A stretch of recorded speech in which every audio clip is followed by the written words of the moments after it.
Plaintiff Arthur Foltz is suing his daughter, 27-year-old X-ray technologist Jennifer Foltz, for money meant for her wedding. Arthur says Jennifer doesn't want him to be a part of the ceremony. That's case number 120 on the calendar, the matter of Foltz versus Foltz. Parties have been sworn in, Judge. You may be seated. Ladies, have seats, please. How old are you? I'm 27. You have brothers and sisters? I have a younger sister.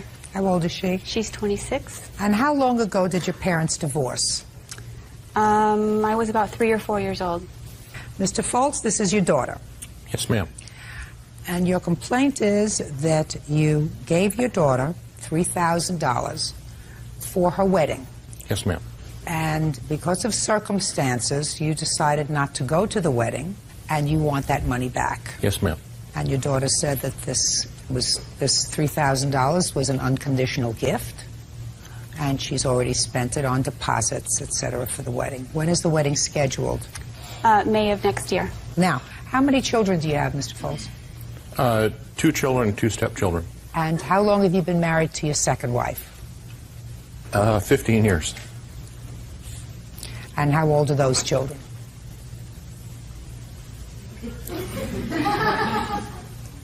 21. 21 25. and 25. Okay. So let's get down to it. You called your dad. Mm-hmm. You told him you were planning a wedding. Mm-hmm. You asked him for some help. I actually didn't ask him for help. He said to me that he felt it was only fair that he pay 50% and that my mother pay 50%. Well, that was very nice of him. So you had a reasonable relationship with him if he said that to you, at least now? Up until, until recently, yes. I want to ask your mother some questions, okay? Come on up, Mom. What's your last name? Bean. Your daughter told you initially, after she had spoken to her father, and her father agreed to contribute to the wedding, that it was her intention of having both of you walk her down the aisle? Yes, ma'am. And you were not happy with that? It was not I was okay with it. I was fine with it. I was just worried that his animosity may create some problems. Did you convey that to your daughter? I already knew that. Just a minute. That's not what I asked. Yes, I did. I'm asking you these questions, Jennifer, because, you know, if you've been around the block as long as I have, and as many times, nothing is new under the sun. Mm-hmm. So I'm getting the following picture. When you spoke to your father, and he said to you, I really want to pay for half the wedding, and you told him that it was your intention to have your 2 parents walk you down the aisle, mm-hmm. he was pleased about that. No, he wasn't. Well, he says he was. He wasn't. Well, you don't know that because you weren't on the phone with him. But then later you told him that it was your intention only to have your mother walk you down the aisle. Mm-hmm. And it's then that he became angry. Mm-hmm. And he said, I want my money back. I'm not going to the wedding under those circumstances. Can she tell you what happened after that? Sure. Tell her what happened after that. The planning. Yeah, as my wedding planning progressed, my dad just kept making demands on me as far as he wanted his own table, he wanted it to be up front, he wanted to invite certain people, and he was just putting extra stress on me that I was already going through with the wedding. Okay. Well, how many people were you planning on having at the wedding? 80, 100.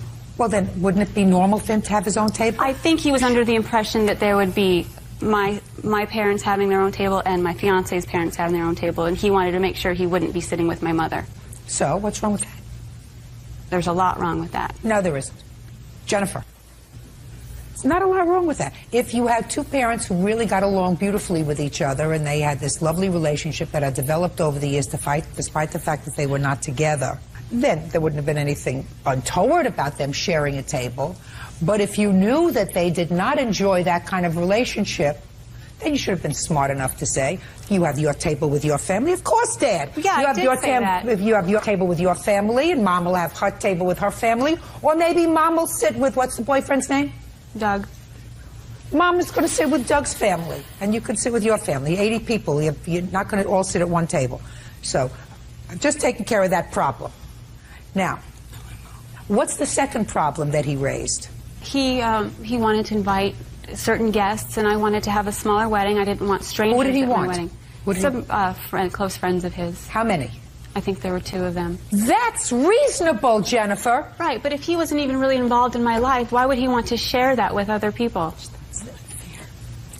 Jennifer, you were willing to take his money, weren't you? He offered Just it a to second. me. You were willing to take his money, Yes, weren't you? I was. If you're willing to take his money, and if you said to him, and I want you and Mom to walk me down the aisle, and then you say, I changed my mind because he was making, according to you, unreasonable demands, I'm telling you, you're out of line. And I really wasn't prepared to go that way. Listen, can I say something now? Sure, you sure can. I did not change my mind because I changed my mind because I'd always wanted it just to be my mom. It was my way of honoring my mom for raising me. I didn't do it to punish my dad. I didn't do it for anything other than to honor my mother. That's the only reason I made that decision. Jennifer, my dear, then you shouldn't have told your father at the beginning, Dad, I want you and Mom to walk me down the aisle. You should not have told him that. Because what you're telling me now is, well, I told him that, but then he made these demands on me, which is what you said a moment ago. It is what I said a moment ago. Oh, yeah, he made these demands on me, which I now tell you as a third party, totally unrelated to you, were totally appropriate requests from a person who really knows. Because although my husband and I have made many weddings, we have a mixed family. Mm-hmm. So I understand what you're talking about. You're wrong. Okay. You're wrong. And you did the wrong thing. Judge Judy continues in a moment. He said, I'm not looking forward to walking you down the aisle. Arthur Foltz says his daughter Jennifer Foltz owes for money given towards her wedding.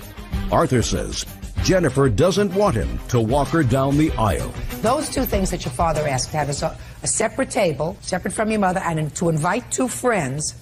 He also wanted his own limo. No. Shh, just a second. Well, tell me about that.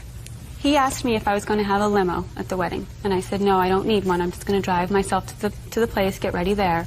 Later on that evening, we got together for dinner, my father and I, and he said that he was going to have a limo for him and his friends.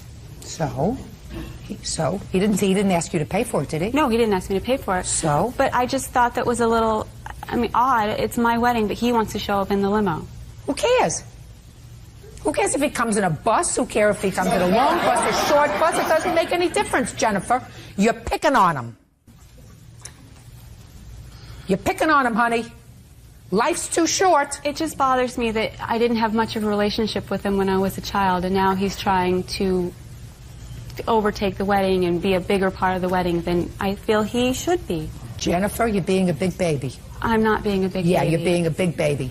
And if you have bad feelings about your dad because he wasn't there for you when you were growing up, lots of children of divorce feel that way about their parents, especially when their parents remarry and have second family, right? That they're involved with, that live with them. The kids feel as if I didn't have the benefit of really a full-time or even a part-time great parent. It's never too late. I don't feel as if it's too late. Well, you shouldn't feel as if it's too late. And it's a shame if your father doesn't go to the wedding. It's a shame if you have a wedding that doesn't include your father and his wife and your mother. Are you remarried? No. And whoever she wants to bring, if she wants to bring anybody, and everybody else who's part of your life. It's a shame that you don't have that moment. You will, listen to me, you will always regret it. Because, you know why, Jennifer? You'll always look at that book of pictures. And there'll be a bad feeling that he wasn't there. You know what, though? When I told him that I wanted just my mom to walk me down the aisle, he said to me that I want nothing to do with your wedding. He took himself out of the wedding. I can understand he's hurt. I'm sure he's hurt. But if he doesn't go to my wedding, it's on his terms, not mine. No, Jennifer, you're wrong. You're being young. You're being young. I disagree with him if what he chooses to do is to not go to the wedding. But I'm telling you, you're not a baby.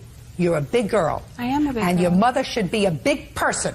And your mother should say, usually, if one parent walks a child down the aisle, it's usually their father, not their mother, unless their father's dead. And in this case, if you want to be a big person, and you want to be a big person, you say, for that 30 seconds that it takes to walk down the aisle, let's walk our daughter, our firstborn, down the aisle together and give her away, and then there'll be a picture of her family at her wedding.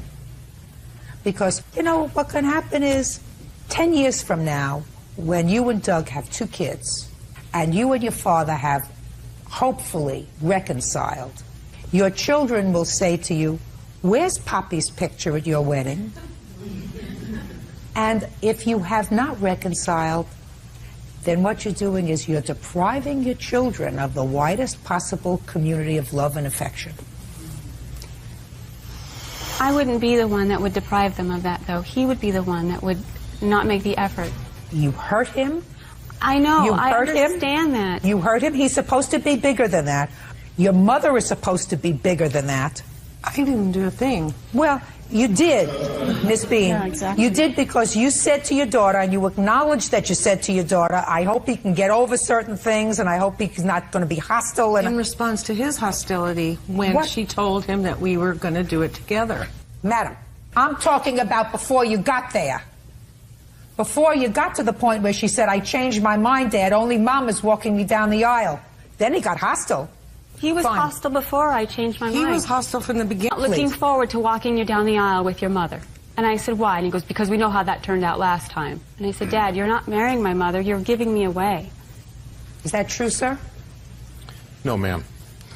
I mean, I don't understand how that could be true if he said to you, I want to pay for half the wedding. In the same conversation, when he said to you, I want to pay for half the wedding, and you're telling me now that his conversation was hostile? Yes. I don't believe you. Listen, Mr. Foltz, I could see I'm not getting anywhere. I've made my best efforts, sir. You gave your daughter $3,000 for the wedding. It was a no-strings gift. I hope you go to the wedding, and Jennifer, I think if you want to grow up to be a big person and your mother wants to be the loving mother that she is, you will decide that it's the right thing that both your parents walk you down the aisle. You still have plenty of time to do that and to make up so that you don't end up looking at that wedding album 20 years from now and saying it was really a sad day. Mr. Foltz? Your Honor. Say nothing. Say nothing. You made your daughter a $3,000 contribution towards her wedding. I hope she does the right thing with it. I That's do all. have Case to say, over. Your Honor. Others are excused. You may step out. I think we're still both very hurt and angry, and I think that neither one of us really wants to take the step towards mending our relationship. 25 years ago, I tried to make amends to my ex-husband for the trouble that I caused in our divorce. Her statement that I didn't raise her, and that's, you know, it's very hurtful to me. 25 years is a long time to hold a grudge. But I don't want to see anything between him and my daughter get worse and divide them forever. My heart tells me that I love her, but I just don't think it's being reciprocated. You know, my wedding's supposed to be a happy time, and it's turning out to be not quite so happy. And now the next case. All parties in the matter of Martin versus Martin. Step forward. 26-year-old insurance sales assistant Karen Martin is suing her ex-husband, home improvement salesman Kevin Martin, for stealing her share of a tax refund. Karen claims Kevin forged her signature on the check. Ms. Martin, the defendant is your former husband. It is your claim that there was a government refund check in the amount of $400 that was issued to both of you. It is your claim that Mr. Martin forged your signature to that check, cashed that check, and you want your $200. Yes, that is correct. Mr. Martin says there was no check that he received. He did not forge your name to any check, and he, quite frankly, doesn't know what you're talking about. Okay. So let us assume for a moment that a refund check was sent to Mr. and Mrs. Martin. So your obligation now, Ms. Martin, is to establish that he forged your name to that check. Okay. I'm waiting for you. Okay. I do have a copy of the check where it's signed by him, and that is not my signature. Okay. I do have other... Okay, let me see it. Okay.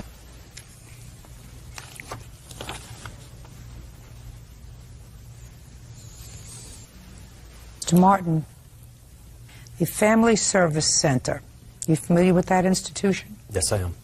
Tell me about that institution, sir. It's a credit union that we had, as we were married, had an account there. Mm-hmm. Are you trying to tell... clearly this check was sent to the two of you, and clearly it was endorsed by two people. I never knew anything about the check. I never even knew that we were getting some kind of tax credit check. How did you find out about the check, Miss Martin? My cousin had received hers, and she had asked me if I got anything on it, and These were the checks that were $400 that were issued to families by President Bush, is that right? Yes. Oh. Yes. It was $400 per child, and she had received hers and asked me if I received mine, and I said, no, I didn't. And I had called Kevin, asked him about it. And what did he say? He said, still said, I have no idea what you're talking about. How do you, actually he said, how do you know that how does he know that I didn't forge his signature? So, Mr. Martin, what I'm asking you is that the conversation you had? How do I know you didn't forge my signature? Right? Yes. Okay. So this is the answer. The answer is you weren't calling her to complain that you didn't get your $200, right? I never knew. No, listen to me. Okay. You weren't calling her, Mr. Martin, to complain that you didn't get your $200. No. Because according to you, you didn't know about it. So why would she call you to complain? Listen to me. Call you to complain. If she had forged your signature to the check so that she got the entire $400 and you weren't calling her to complain about it, you get my drift, sir? I understand what you're saying. Old story. If it doesn't make sense, it's usually not true. And if it walks like a duck and talks like a duck and quacks like a duck, it's a duck.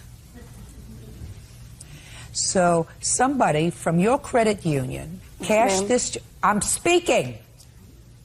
Somebody from your credit union cashed this check with a signature that I have compared with the signature on your answer and with a signature that I have compared with the signature on Miss Martin's complaint.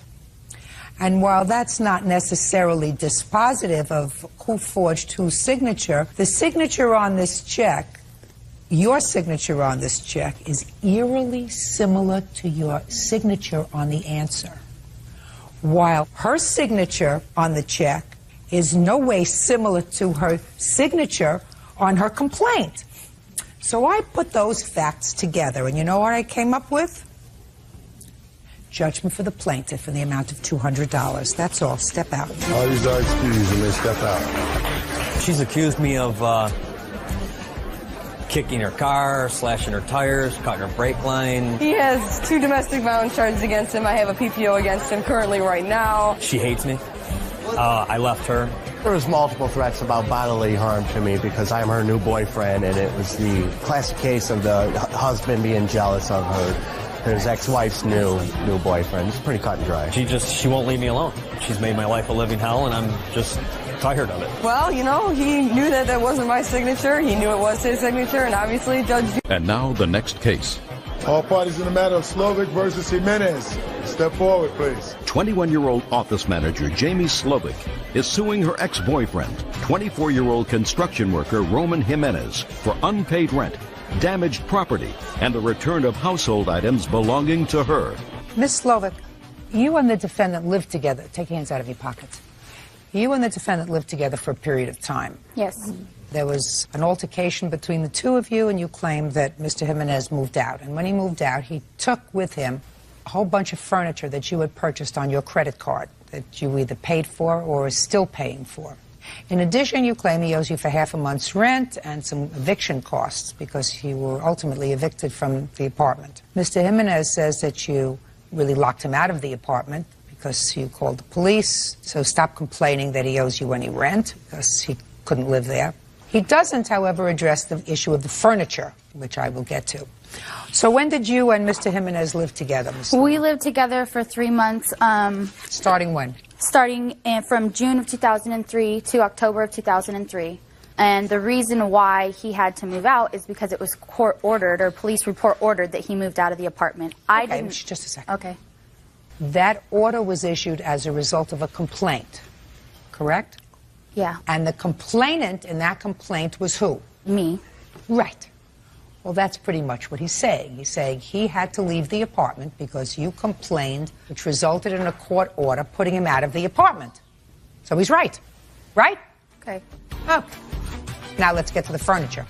Okay. When we lived together, we had nothing, and we purchased big pictures for the walls, a couch and a coffee table that we got before we moved in there, a dining room table, and a bed that we purchased while we were living there. All this stuff that, you know, we were supposed to be living together to pay off together. He had no credit, so we did everything on my credit. He couldn't get approved anywhere. So far, is that correct? Yes, that's correct.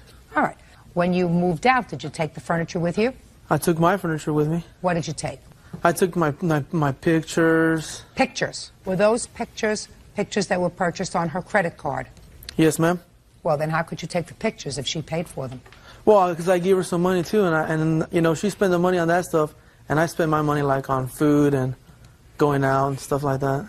Going out. We ate a lot. We ate good food. Going out without me. Shh. Don't talk to him. Okay.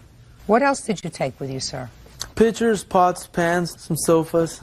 Oh. Some what? Oh, I took a futon, like a sort of Just a recliner second. futon. Pictures, pots, and pans. Yeah. Yes. Yes. Yes. I have pictures and pots and pans. What other furniture did you take with you, sir? I didn't take the furniture because the furniture was broken. So you took nothing else but pictures and pots and pans. Is that what you're telling me? That's correct. What happened to the futon you told me about a couple of seconds ago? Oh, it was kind of broken. Did you take it? Pieces of it. Do you suffer from a mental disability? No, I don't. Unfortunately, Mr. Jimenez, I'm not kidding. No, I don't suffer from a mental disability. Then when I ask you a question, I want you to think about the answer, and I want you to give me an answer that's truthful. Pictures, pots and pans, and a futon sofa. Is that right? The mattress. I took the mattress. Took the mattress. And was that something that was purchased after you moved into the apartment? Yes, it was. So the pictures, the pots and pans, the futon, and the mattress were things that were purchased with the plaintiff's credit card that she paid for or is paying for and you took? Correct. It was my... Perfect! How much were those things? Everything that he left me with is way beyond $5,000. Listen, it's not what I asked you. Okay, I'm sorry. He says he took pictures. Do you have the bill for the pictures? This top one right here is one of the pictures. And how much was that? $47.99. What else? Give me the figure. Okay, figures $16.99, $15.99, $14.99, and $69.99. How much was the futon? I don't have the receipt just for the futon. Oh, fine. So then forget that. Now, mattress. How much was it? He took it with him. $580, I think, for just the mattress. Go. Mattress, futon, pots and pans. $256.22. $256. $940. Okay. Now, listen to me, Mr. Jimenez. You cannot take property that was being paid for by the plaintiff because you wanted it. She said all I had to do was cook for her because I like to cook. She said all I had to do was cook for her, and that was cool. What? I like to cook. Just a second. Would you run that past me again in English and slowly, please? Okay, she said that all I had to do was cook some good food, and it was cool. Just don't worry about it, baby, and that was it. You have children? Yeah, I have one son. How old is he? How old is he? He's 5 years old. You have children? No. Very good. Miss Slovak. Drama. You know, sometimes you make a mistake, and what you have to do is you have to put a period and move on. Do you understand? Mm-hmm. You're a young girl. He's worthless. Do you understand? Yes, I do. Okay. He used you. Yep. You took care of his son? Yes, I did. Once in a while. She went to the park with him once in a while. You have to look up and say, thank you, Lord, because I was shown the light early enough before I had a child with him, or maybe two, before he totally ruined my credit, before he wasted the best years of my life. So you really should say thank you. And next time, store the information in your head and exercise better judgment. Right? Right. Yes. Okay. Judgment for the plaintiff in the amount of $940. That's all. Parties are excused. You may step out. It was pretty violent. It was pretty nasty, I guess. Oh man, we were wasted. Well, everything was destroyed in the apartment. She's jealousy, raving in front of, making a scene in front of people. I'm trying to push her away, trying to get away from the conflict. You can imagine. It was pretty crazy, yeah. She's mad over me, that's fine. He got away with it again right now. He just gets away with it. She thinks I get away with anything, but I don't get away with nothing. You know what I mean? I had to put up with everything. It's you know, whatever. I'm struggling to pay my bills. I don't make very much money, and it's hard. Man, I'm used to her being emotional like that. Be careful next time. And now the next case. All parties in the matter of Clark versus Muir. Step forward, please. 34-year-old loan officer Diana Clark is suing her ex-boyfriend, 24-year-old landscaper Brian Muir, for an unpaid loan for bail. Brian says it wasn't a loan, but rather a very nice gesture. How old are you, Miss Clark? 34. Do you work? Yes, I do. What kind of work do you do? I'm a loan officer. Ever been married? Yes. Have any kids? Yes. How many? 2. Do they live with you? Yes, they do. You their sole support? Yes. You're a nice-looking woman. Thank you. Got nice dimples. How old are you? 24.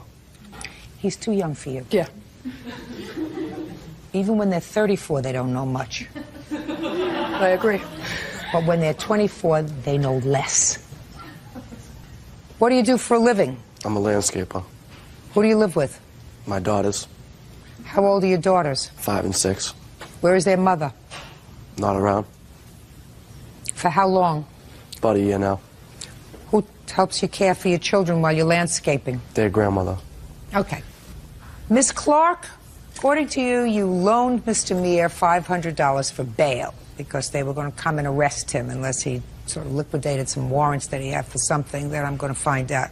Correct. And you were dating at the time. Yes. He paid you back a little bit, A little bit. but he didn't pay you back the whole thing, and then he stopped taking your calls. Mr. Muir says that it was a nice gesture on your part, but not a loan. That's your defense. Is that Correct, right? ma'am. Why did you need bail, sir? Well, I had got into some trouble. I had got into a fight in my neighborhood. And the result of it, they put a warrant out for my arrest for 3rd-degree assault and breach of peace.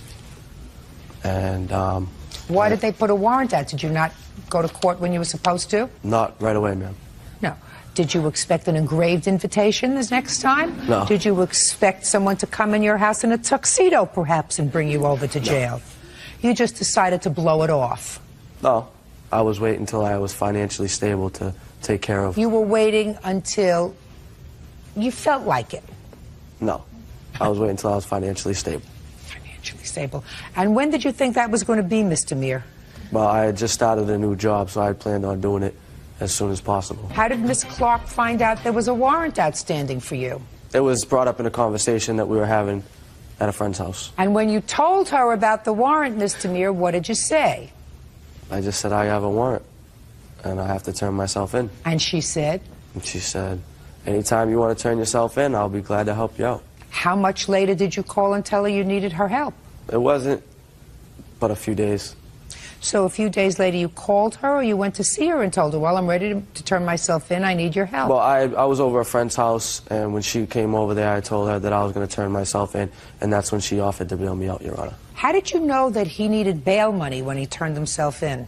He called me from the bail bondsman's phone. Really? Yes. You forgot about that. Actually, Your Honor, I did not call her from the bail bondsman's phone. The bail bondsman lives next door to my friend, and I had talked to him beforehand, and I had let him know that if I needed to be bonded out, that I was going to use him. Go ahead, Miss Clark. No, he called me from the bail bondsman's phone and said that he was at his home and he was going to be turning himself in. Could I go ahead and bail him out like I had told him I would do? When did he make his first payments to you? April 16th. And when did you bail him out? April 13th. And how much did he give you on April 16th? $50. When did he make his next payment to you? April 23rd. How much? $40. There was, just so you know, there was a previous amount that I had loaned him also. So that part of what I have written down here was applied to what he owed me previous to that as well. What did you lend him money for in the past? He wanted to go back to his hometown to see his friends for his birthday.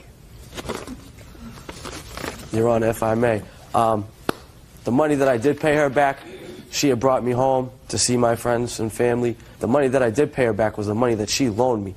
She never said I had to pay her back for this bill, Your Honor. I paid her back $130. That's what she loaned me when I went to Boston. $130? Yes, ma'am. How much did he pay you altogether? $230. So you gave her $100 in interest? No, I only gave her $130. She says you gave her $230. I only gave her $130, Your Honor. Are you sure about that? I'm positive about that. So that if I find that this was a loan, you owe her $500, not the $370 that she says. Is that right? That would be correct. Good. Mr. Meir, did Miss Clark assault anybody? No, she harassed. No, just a second.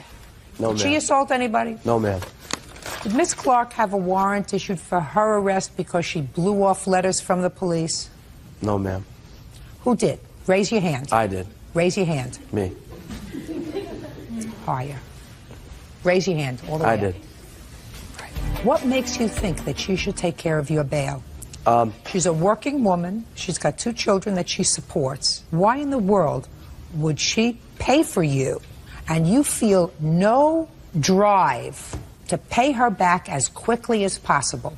She has spent abundance of money on me. Abundance.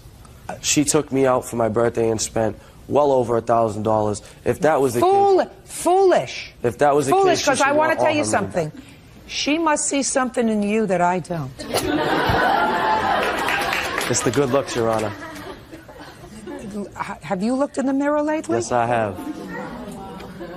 Mr. Meir, you have 2 children, 2 little children, that you say are in your custody because their mother is off somewhere. That means that the only chance your children have of growing up to be responsible adults is if they have you as a responsible parent. Correct. You were foolish enough to hook up with somebody who turned out to be a non-parent and dumb enough at your age to make 2 babies. Now it's your responsibility to grow up and fly right. Do I make myself clear? Yes, ma'am. Judgment for the plaintiff in the amount of $370, because that's all you're suing for. That's all.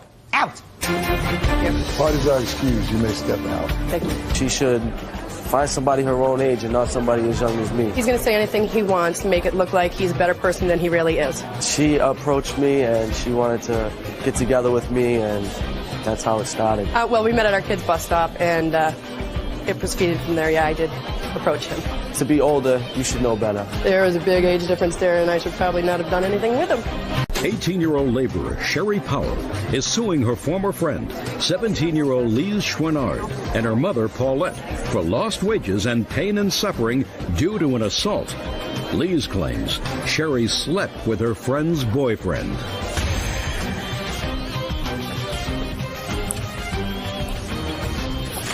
Yes, case number 315 on the calendar in the matter of Powell versus Chouinard. Parties have been sworn in. You may be seated. Folks, have a seat. What's your name? Rianne Curry. Rianne? Yes. You already pled guilty in this assault, is that right? Yes. Did you think you were coming to a dance today or something? No. Miss Powell, according to your complaint, this young lady assaulted you. And according to your complaint, she pled guilty to the assault, which she clearly says she did. But you said you claim that she was assisted in that assault by this young lady. That's correct. Who held you down, held your hair, and you, while she assaulted you. That's right. What's your first name? Lise. What? Lise. Why did your friend assault her? It was over an ex-boyfriend. What's the ex-boyfriend's name? Greg. How long ago was Rianne with Greg?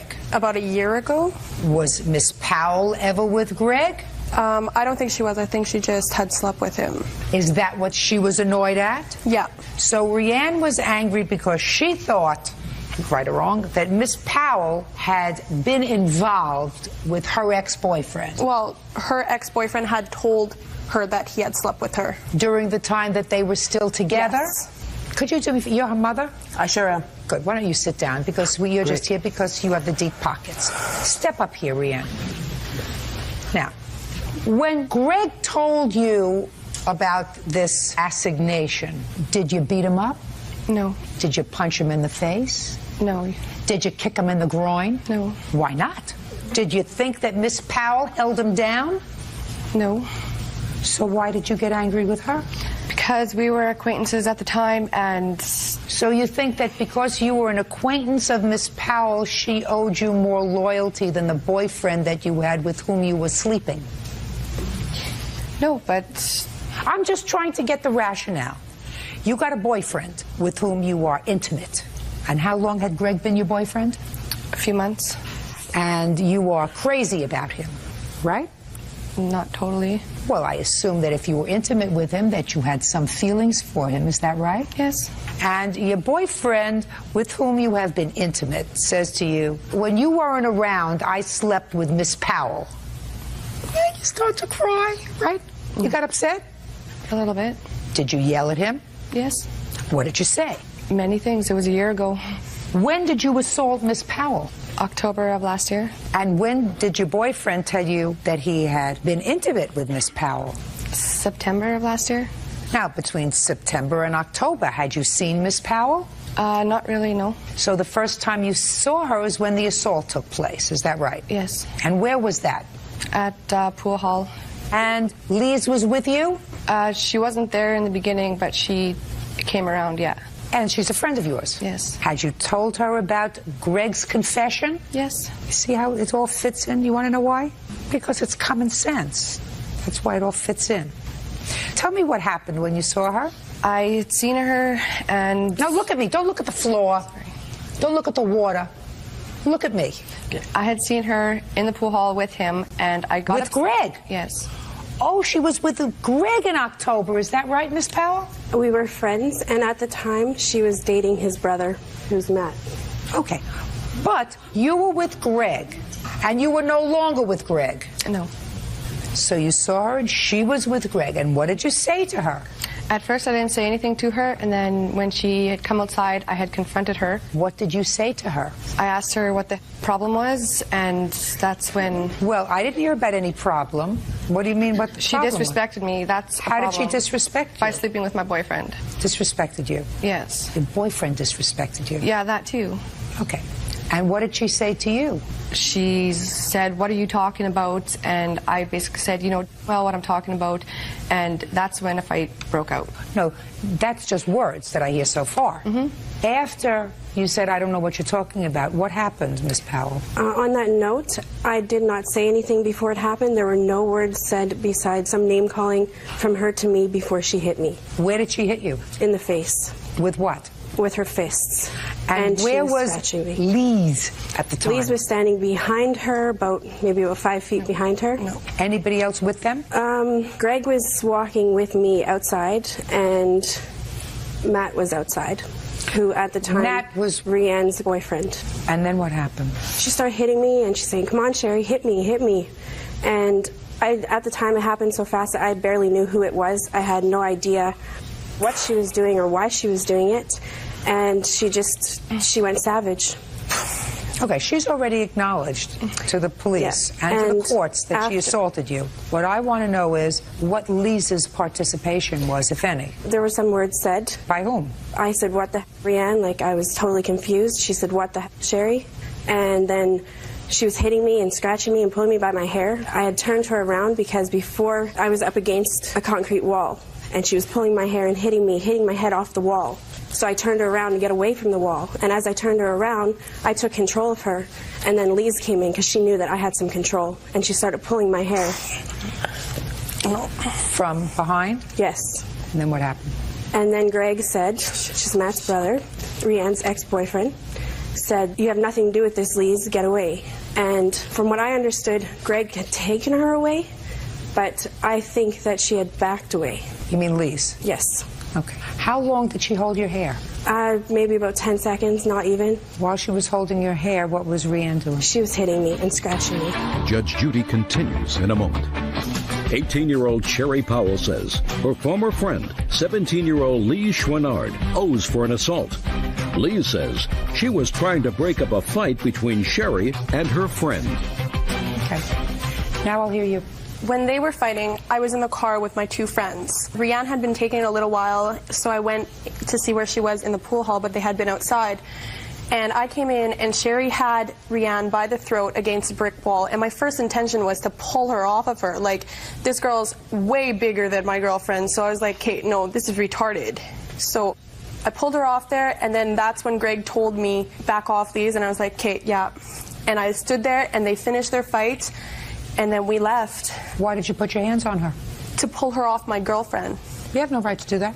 Well, if you, like... You have no right to do that. Yeah, but she was sitting there hurting. Listen to me.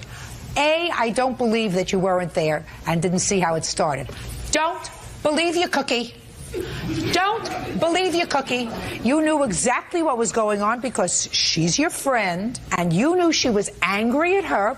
But I wasn't even there when it started. Don't believe you, my dear. Don't believe you. It's just too coincidental that at a time when she seemed to be getting the upper hand, you stepped in. Just too coincidental to me. I stepped in for 2 seconds to get her off Rianne. That's what I did. When you got her off Rianne, did Rianne continue to assault her? Rianne wasn't even hitting her when I pulled her off. Sherry had Rianne by the throat and had her fist out like that. Sounds right to me. Sounds perfect to me. She started it. She hit her first. She confronted her first. She assaulted her first. Yeah. So that's what happened. That's what happened. I'm not saying that's not what happened, but I pulled her off my friend. I walk in and she's got my friend by the throat. My immediate reaction is to do that. Like, what else would I do? Just sit there and be like, oh, you can go and hit my girlfriend? Yeah. Yeah. Why would I do that? Because then you wouldn't be standing where you are. If I believed you, which I don't, because I find that somebody who can't even figure out that their shirt is supposed to meet their pants when they come to court is not going to tell me the truth. I'm not going to tell you. Why would I stand up here and lie? Why? Yeah, exactly. I have no reason to sit here and lie. Oh, yes, you do. No, I don't. I have no reason. No. I don't even talk to her no more. This has been a year ago. Let me explain to you why you do. Because she's suing your mother. Because your mother is responsible for you. She's suing your mother for $5,000 because you permitted, at least for a period of time, your friend, who also doesn't know how to dress when she comes to court, to assault her by holding her hair and allowing her to be hit. You did that. But that didn't even happen. Do you have a police report, please? No, they would not release it to me. Do you have a hospital record? Yes, I do. May I see it, please? I have a picture, too. Okay. I have a police statement. Would you also like to see that? Mm-hmm. And I have an apology letter from Rianne. Do you have a separate lawsuit against Rianne? I haven't sued her. I do intend on suing her in higher courts. So far, she had just pleaded guilty in Canada. When? For assault. On October 8th this year. Okay. Step up, please. What's your name? Matt Duke. You were there that evening in October, sir? Yeah. Tell me what you observed with regard to this young lady holding the plaintiff. She was in the car when Rianne was starting all this stuff, and then when she came out, she didn't know what was going on. I just seen her run past and try to go and help out her friend like anybody else would. And my brother pulled her off before she could get involved, so it wouldn't be a 2-on-1 or anything like that. And in the meanwhile, I told Rianne, that's enough. No more fighting.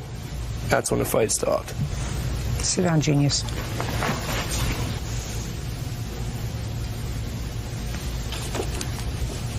What did you plead guilty to, Rianne?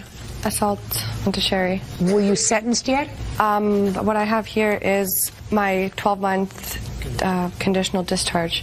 Can I see it, is what please? they gave me. Or can I see it, please?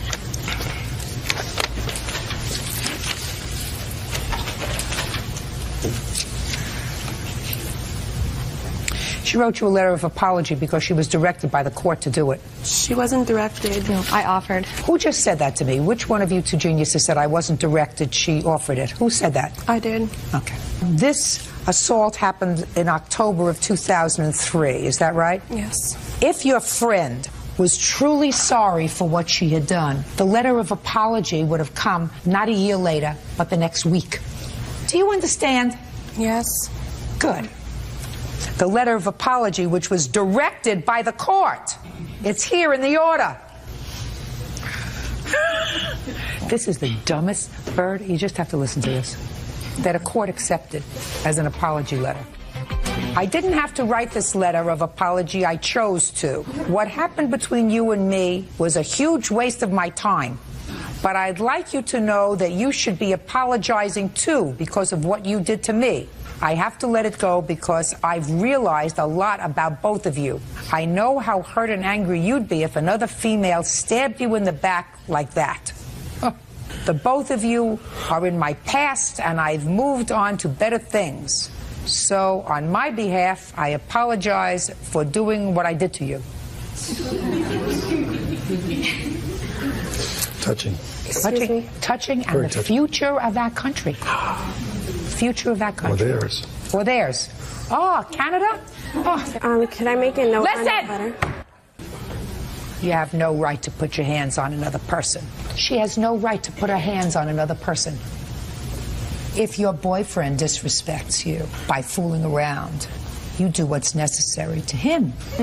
You can move out of the apartment, kick him out of the apartment. You can break off all contact. You can yell and scream.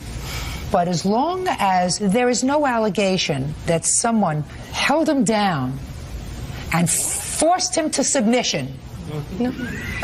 It's his fault. She had a part. It takes two to have sex. Like, she's not your boyfriend. No, she's not. She's not your boyfriend. She wasn't even your friend. According to you, you knew her. She owes you no allegiance. You weren't married. You weren't engaged. You had a boyfriend for a couple of months. What do you do? I mean, do you work? Do you go to school? Do you do anything? Not right now, no. You don't do anything? No. You better find something to occupy your time. Judgment for the... What? She's also pregnant with his kid. Oh. How has nothing to fortunate, do with how this, fortunate Sherry, for the so why people bring of that up? Canada. Judgment for the plaintiff in the amount of $2,500. That's all. Parties are excused. You may step out. Sherry's a fat cow who shouldn't even be getting anything. She took her frustrations out on me. She was attacking my friend, and she's 10 times the size of my friend. I had taken control because I knew that this girl was crazy. I got over-tempered. Yeah, that was kind of crazy. She's mentally freaking touched in the head. And now the next case. All parties in the matter of Callahan versus Colarusso, step forward, please. Business owner Dawn Callahan is suing her father's ex-girlfriend, homemaker Dee Colarusso, for the return of her late mother's desk. Dee claims the desk was abandoned. Miss Callahan, Miss Colarusso is your father's former girlfriend. Correct. According to your complaint, your father has a desk that belonged to your mother, who passed away, and the desk was to be yours. He was bringing it to you. And he stopped over at his girlfriend's house, and for some reason he left his truck there for a while, and the desk. They subsequently broke up. She has your desk. You want it back. Yes. You have a picture of the desk? No, I don't. Do you? No, certainly. I'd like to see it, please.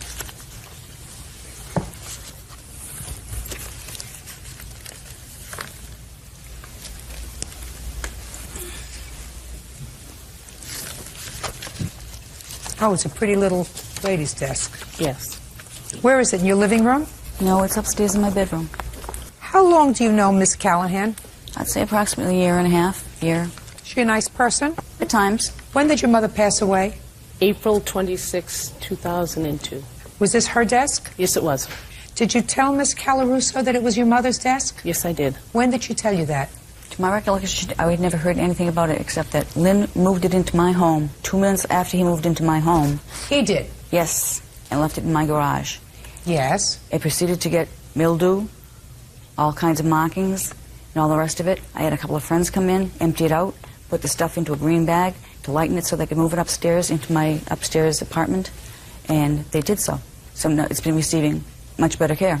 Well, that's very nice, but it's not your desk. Well, I consider it storage fee. I don't care what you consider it. You had a storage arrangement with him? No. Well, if you didn't have a storage arrangement with him, my dear, then you can't say I'm taking the desk for storage fee. I took his car for storage fee. Listen to me very carefully. It doesn't belong to you. It's not your desk. Romance is over. It's over. You can't just decide you're going to protect the property that doesn't belong to you and then somebody said, I want my desk back. Say, well, I took it upstairs and I've been taking care of it, so now it's mine. You have to give her back the desk 5 days from today. Make arrangements with the mover. You want to leave the desk upstairs and have her mover bring it downstairs, or you want your mover to bring it downstairs? Who says it's her desk? I do! Now, that's her father. Whose desk is it? My daughter's desk. Right. belonged to her mother. She wants her mother's desk because she doesn't want you to have it.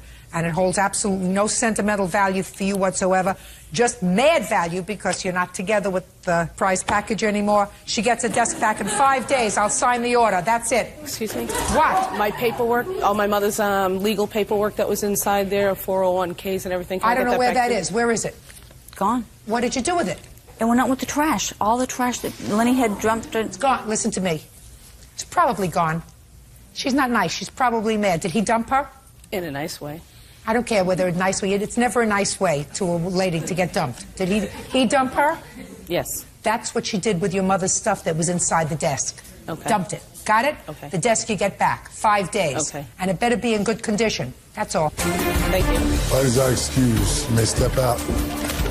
I'm very happy I'm getting my mother's desk back. I would not harm somebody else's antique furniture. I've been nothing but nice to her and did favors for her, and she turned around and done this to me. I'm not punishing his daughter. He owes me $375. It was my great-grandmother's and given to my grandmother, to my mother, and now to me. The desk is only worth $250. Just want it back. Somebody owes me money. I want it back. Provider Christine Coughlin and her 5-year-old daughter, Katara, are suing their neighbors. Customer service rep Chanel Noel and her daughter, 8-year-old Sequoia.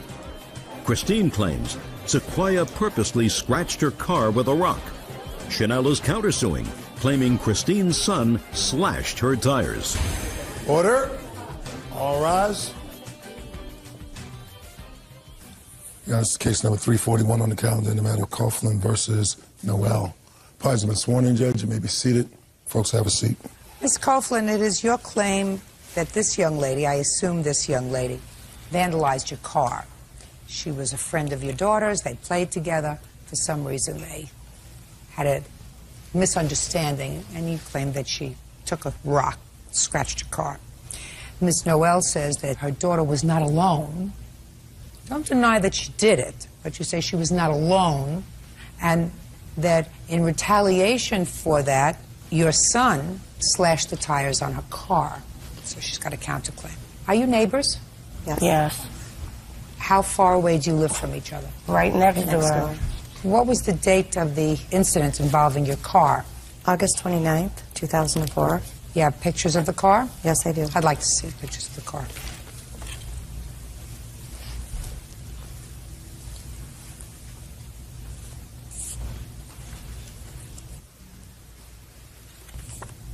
What makes you think Sequoia damaged your car?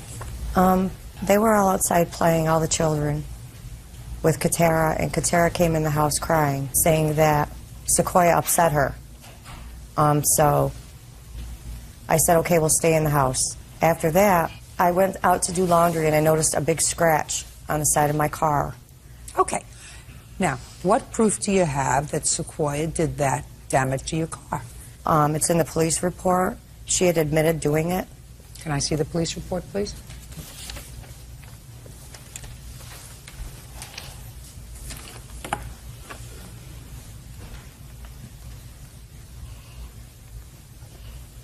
Sequoia, you want to tell me why you scratched the car? Because her and her husband and her son, they were constantly keep calling me like retarded, well, I don't want to say it. They kept calling me and That's stuff. not true. Shh.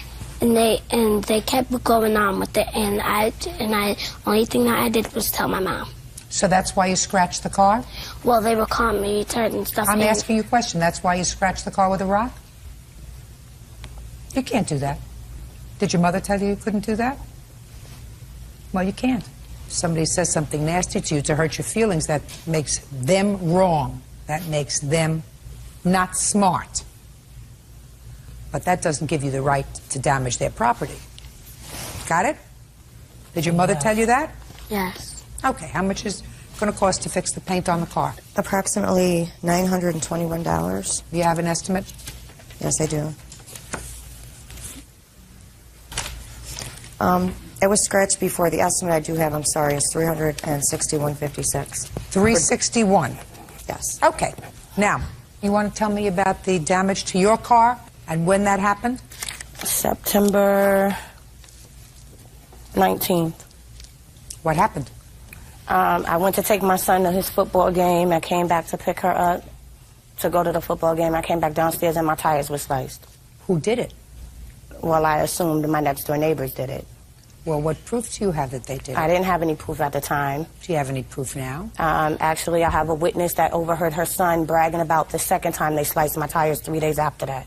I'll hear the witness. You're the son, I assume. Yes, ma'am. Stand up. Tell me who you are. Tanisha Cooley, their babysitter. What do you know about the tires being slashed on Mrs. Noel's car? The day after the tires were slashed in school, me and my friend were walking down the hall. We were walking behind him and his friends. And I heard him saying that, yeah, yesterday me and my dad sliced our neighbor's tires. And when you heard that, what did you do? Right after school, when Chanel came home, I told her and my mom. Same day, is Yes. that right? Were you angry? Yes, I was. And what about your father? Was he angry? Yes. That's not a way to respond. Do you understand that? Yes, I do. So why did you do it? I did not. So you're telling me this young lady is lying Yes, about this I last... Yes. Why do you think she would make up a story like that? I don't know. Who would you think would have another motive to slash their tires? Nobody to my knowledge. Not you or not your father? So you think she's lying? Yes. Did you call the police? Yes, I did. Can I see the police report, please?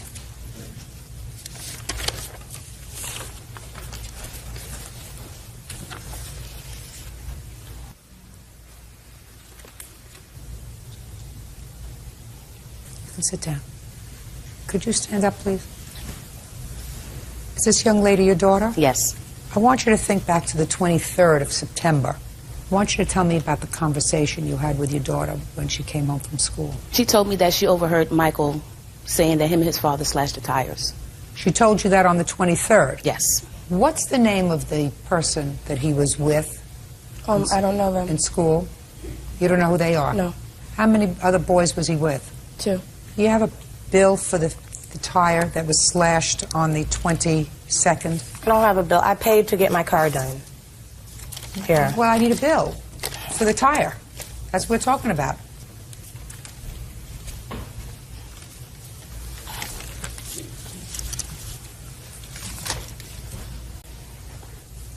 Tire was $16.53? Used one. Look, I believe her. I just want you to understand that. Whether you were just bragging, I don't know. But I believe that she heard you say it. So I'm deducting $16 from the award of $361 that you're entitled to have your car painted. I haven't a clue why people who were neighbors engage in a course of conduct to make their lives absolutely miserable. It's just so absolutely ridiculous to me.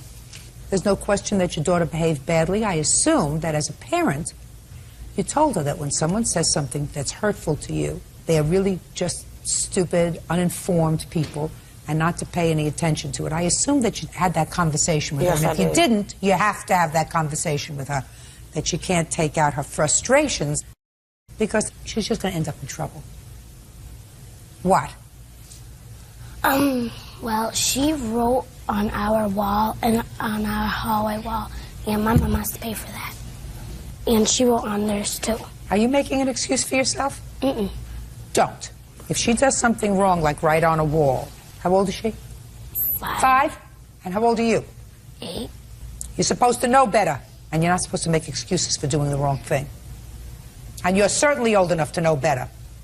All right, take your children home. Judgment for the plaintiff in the amount of $345. I've deducted the $16 for the tire that your son and probably your husband was responsible for. That's all. Parties are excused. You may step out. I've also had my tire slashed 3 times. They got problems. I'm done. Her daughters pushed shopping carts into my car. Just mad. The little girl is very angry. She's very angry. The mother works 12-hour, 14-hour days, 6 days a week. She was mean to me. It's something that's going to be ongoing until Mrs. Noel gets help with her child. 25-year-old home appraiser Amanda Knockhart is suing her ex-boyfriend, 27-year-old basketball coach Ethan Jordan, for a loan, a trip to Las Vegas, and for kicking her in the ribs.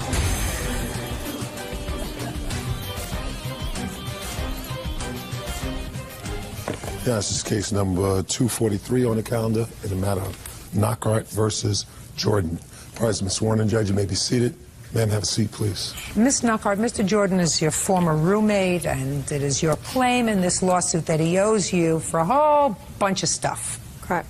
Mr. Jordan says he owes you for absolutely nothing, and you got to get on with your life. Get over it and get on with your life. When was he your roommate? He moved in August of 2003 through June of 2004. And how long had you known him before he became your roommate? Probably about a month. Was your relationship with him solely that of landlord and tenant? No. So you had a social relationship with him as well? No. What? A love relationship? I said social. Social? Yes. Sure. Well, is that a question? No. That's a statement. Okay. So you had a social relationship with him as well. Is that right, Mr. Jordan? Not entirely, Your Honor. I sometimes slept on the couch, but for the most part, we did share a bedroom. Okay, so you had a social relationship, but you paid rent? No, ma'am. You did not pay rent? I moved in with the understanding that I would not pay rent or find any costs in her bills. Oh, that's interesting. So you weren't a tenant because the word tenant implies that you pay rent? Yes, ma'am. So you just lived together. I mean, I was confused about the statements. You lived together, and he did not pay rent. He did not pay rent, but the agreement was that he was supposed to maintain the automobile and the maintenance of that. And whose automobile? Mine. Supposed to maintain a car. Right. Is that your agreement? That agreement wasn't up until, like, say, January. So from August of 2003 until January of 2004, Mr. Jordan, what you're telling me is you were just sponging. No, Your Honor. It was all her idea. Oh, no, I didn't know her idea. I didn't ask whose idea it was. I said, just listen to my question, Mr. Jordan. According to you, from August 2003 till January 2004, you paid no rent, you paid no bills, you paid no car insurance, you didn't have any responsibility with regard to the car. So far, is that correct? Yes, ma'am. That makes you a sponge. Okay. Right? I would that means disagree. that as far as I'm concerned, there must be something really hidden about you that I don't see. What? Whatever. Okay. Now, he's a sponge. Yes. That makes you pretty dumb. Right? No. Sure it does. You know somebody a month, you invite them to come into your home, they pay you nothing. Must do something. Do you have a big home? No, he was supposed to get a check that was mailed to his ex-girlfriend's house. That's why I never saw the money. Look, you say, I met him, he moved in. Correct. And you agreed that he could use my car to get to and from work if he paid the insurance and the maintenance. That's what you say. That's right. So evidently he worked, right? Yes, ma'am. Usually when you have a job, you make what? Yeah, but he got fired. Money. And when you have a job and you make money, you take care of your expenses, like rent and food and electric and gas, unless, you know, you're a sponge. So according to you, he did not pay for the insurance on the car. No. So why don't you throw him out? Well, he was supposed to be getting a big check, like I said, for $2,000, and the check was mailed somewhere else instead of our residence, and he apparently spent the money. And when did he get the check? February. Well, what happened in February when you knew he got the check and he spent the money on something else? Did you throw him out? No, he had another job at that time finally and was supposed to get the paychecks. Then he got arrested and his lawyer that he owed money to was suing him. I couldn't get any of it at that point. At that point, what you're supposed to say is, I am a reasonably intelligent person. Right. I'm living with somebody that's taking advantage of me. Get out. Right. Unless you're in love and everything is going to work out okay and you're really not interested in the money, you're really interested in the relationship, and the only reason you come to a point where you're interested in the money is because you're not together anymore. No, he did start staying at a friend of his house more often. When? That was in May, because... I'm talking about February, March, April. Okay. Nothing. Goodbye. All right. What's next? What else does he owe you money for? A vacation that we took together and for medical bills. All right. So let's go to the vacation. When was the vacation? February. Where did you go? Las Vegas.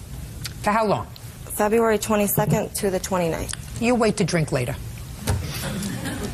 And was he working at the time? He was going to Las Vegas to work.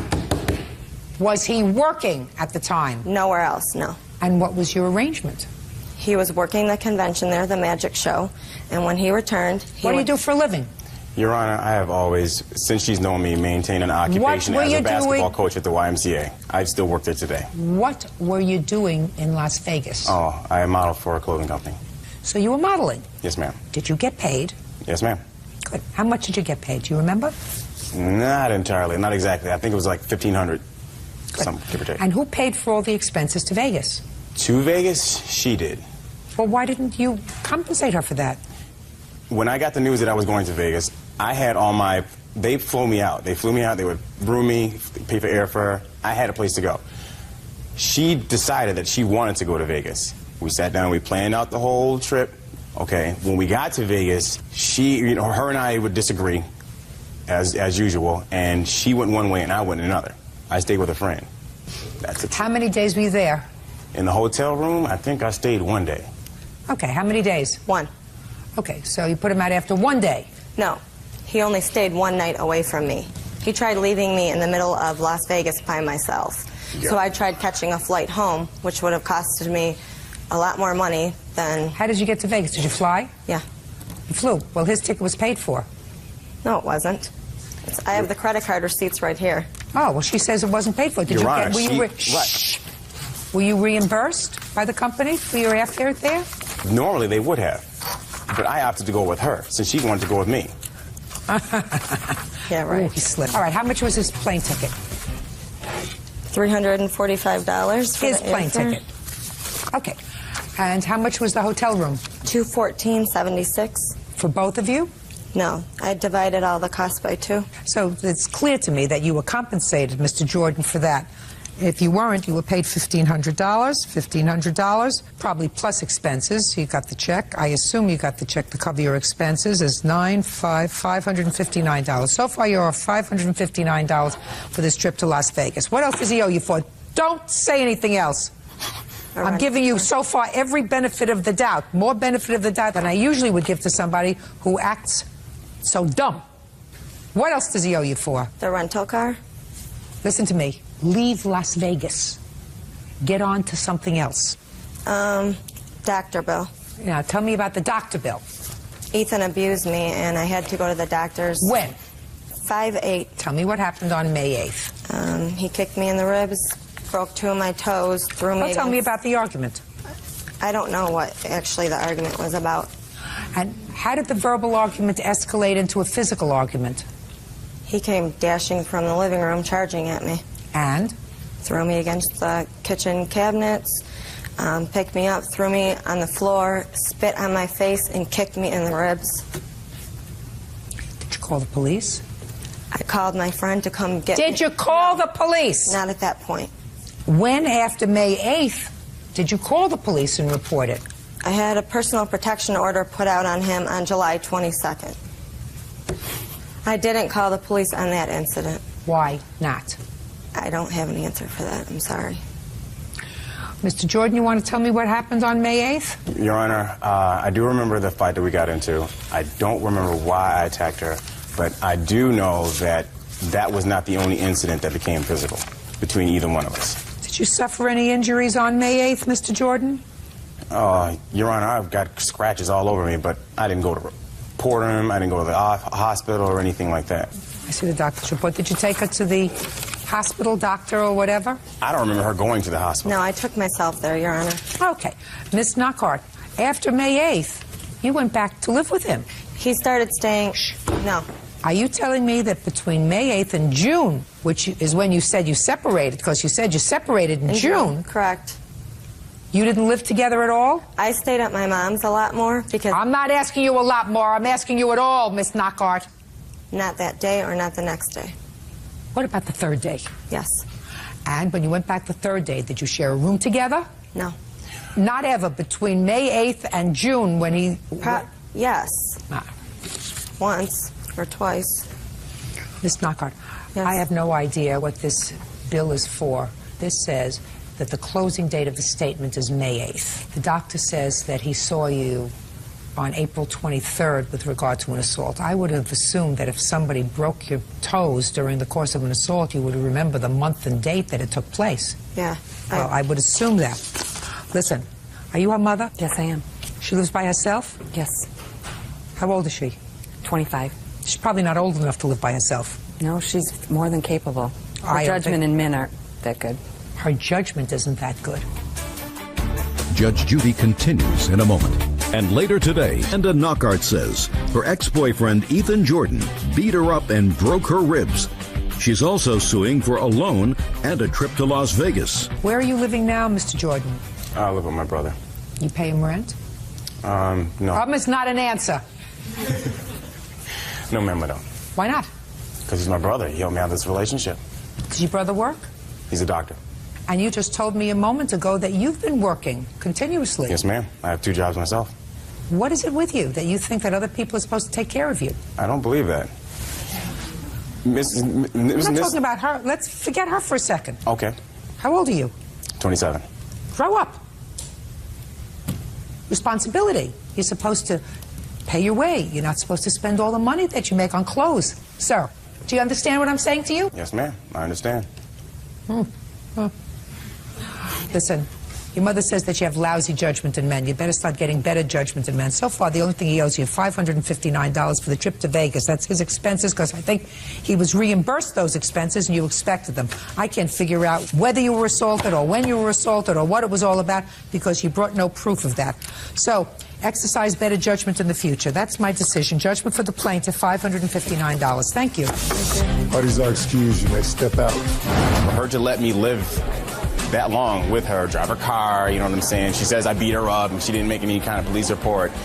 It speaks for itself. I think he just used me and he wanted somewhere to stay for free, and now he's found somewhere else to freeload. The violent, tumultuous relationship. I didn't talk about how fish hook I was beat with, or you know what I'm saying, spoons and whatever that was thrown at me. So I'm just happy that's all done over. Of course he's got to make me look bad, because look at how he appeared in the courtroom. So I wish her the best. I have no hard feelings for her, man. I hope she gets, you know, whatever's coming to her. Is suing his ex-girlfriend, Kim Hicks, and her son, 15-year-old Wendell Hicks, for medical bills resulting from a fistfight with Wendell. Wendell says Jeff had been spreading rumors about him and a female friend.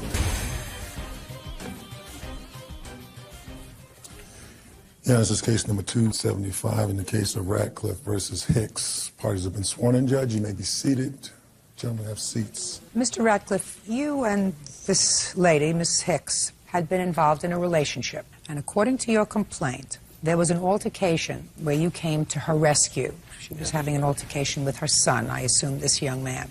As a result of that, you were injured, and Miss Hicks agreed to pay your medical bills. She has not done so. You are no longer a couple, and you want your medical bills paid. Ms. Hicks says that you were the aggressor in this altercation with her son. She is suing you for damaging her home and for injuring her son. Is that right? Correct. When did this take place, Mr. Ratcliffe? It was July 8th, 2003. Tell me how it started. Well, we received a phone call at the house. Who's we? My son and I. Who answered the phone? My son. And Step up. I wasn't saying hello. I was telling you to stand up. Tell me your name. Alex Ratcliffe. Alex, did you receive a phone call on the 8th of July? Yes, I did. Who was on the other end of the phone? Initially, I heard Kim screaming in the background. Kim, is that you? Miss Hicks. Miss Hicks. I initially heard her screaming in the background, but Wendell was talking to me, and he asked to speak to my father. And when I went to go give my dad the phone, I heard her in the background screaming for help and asking for my dad.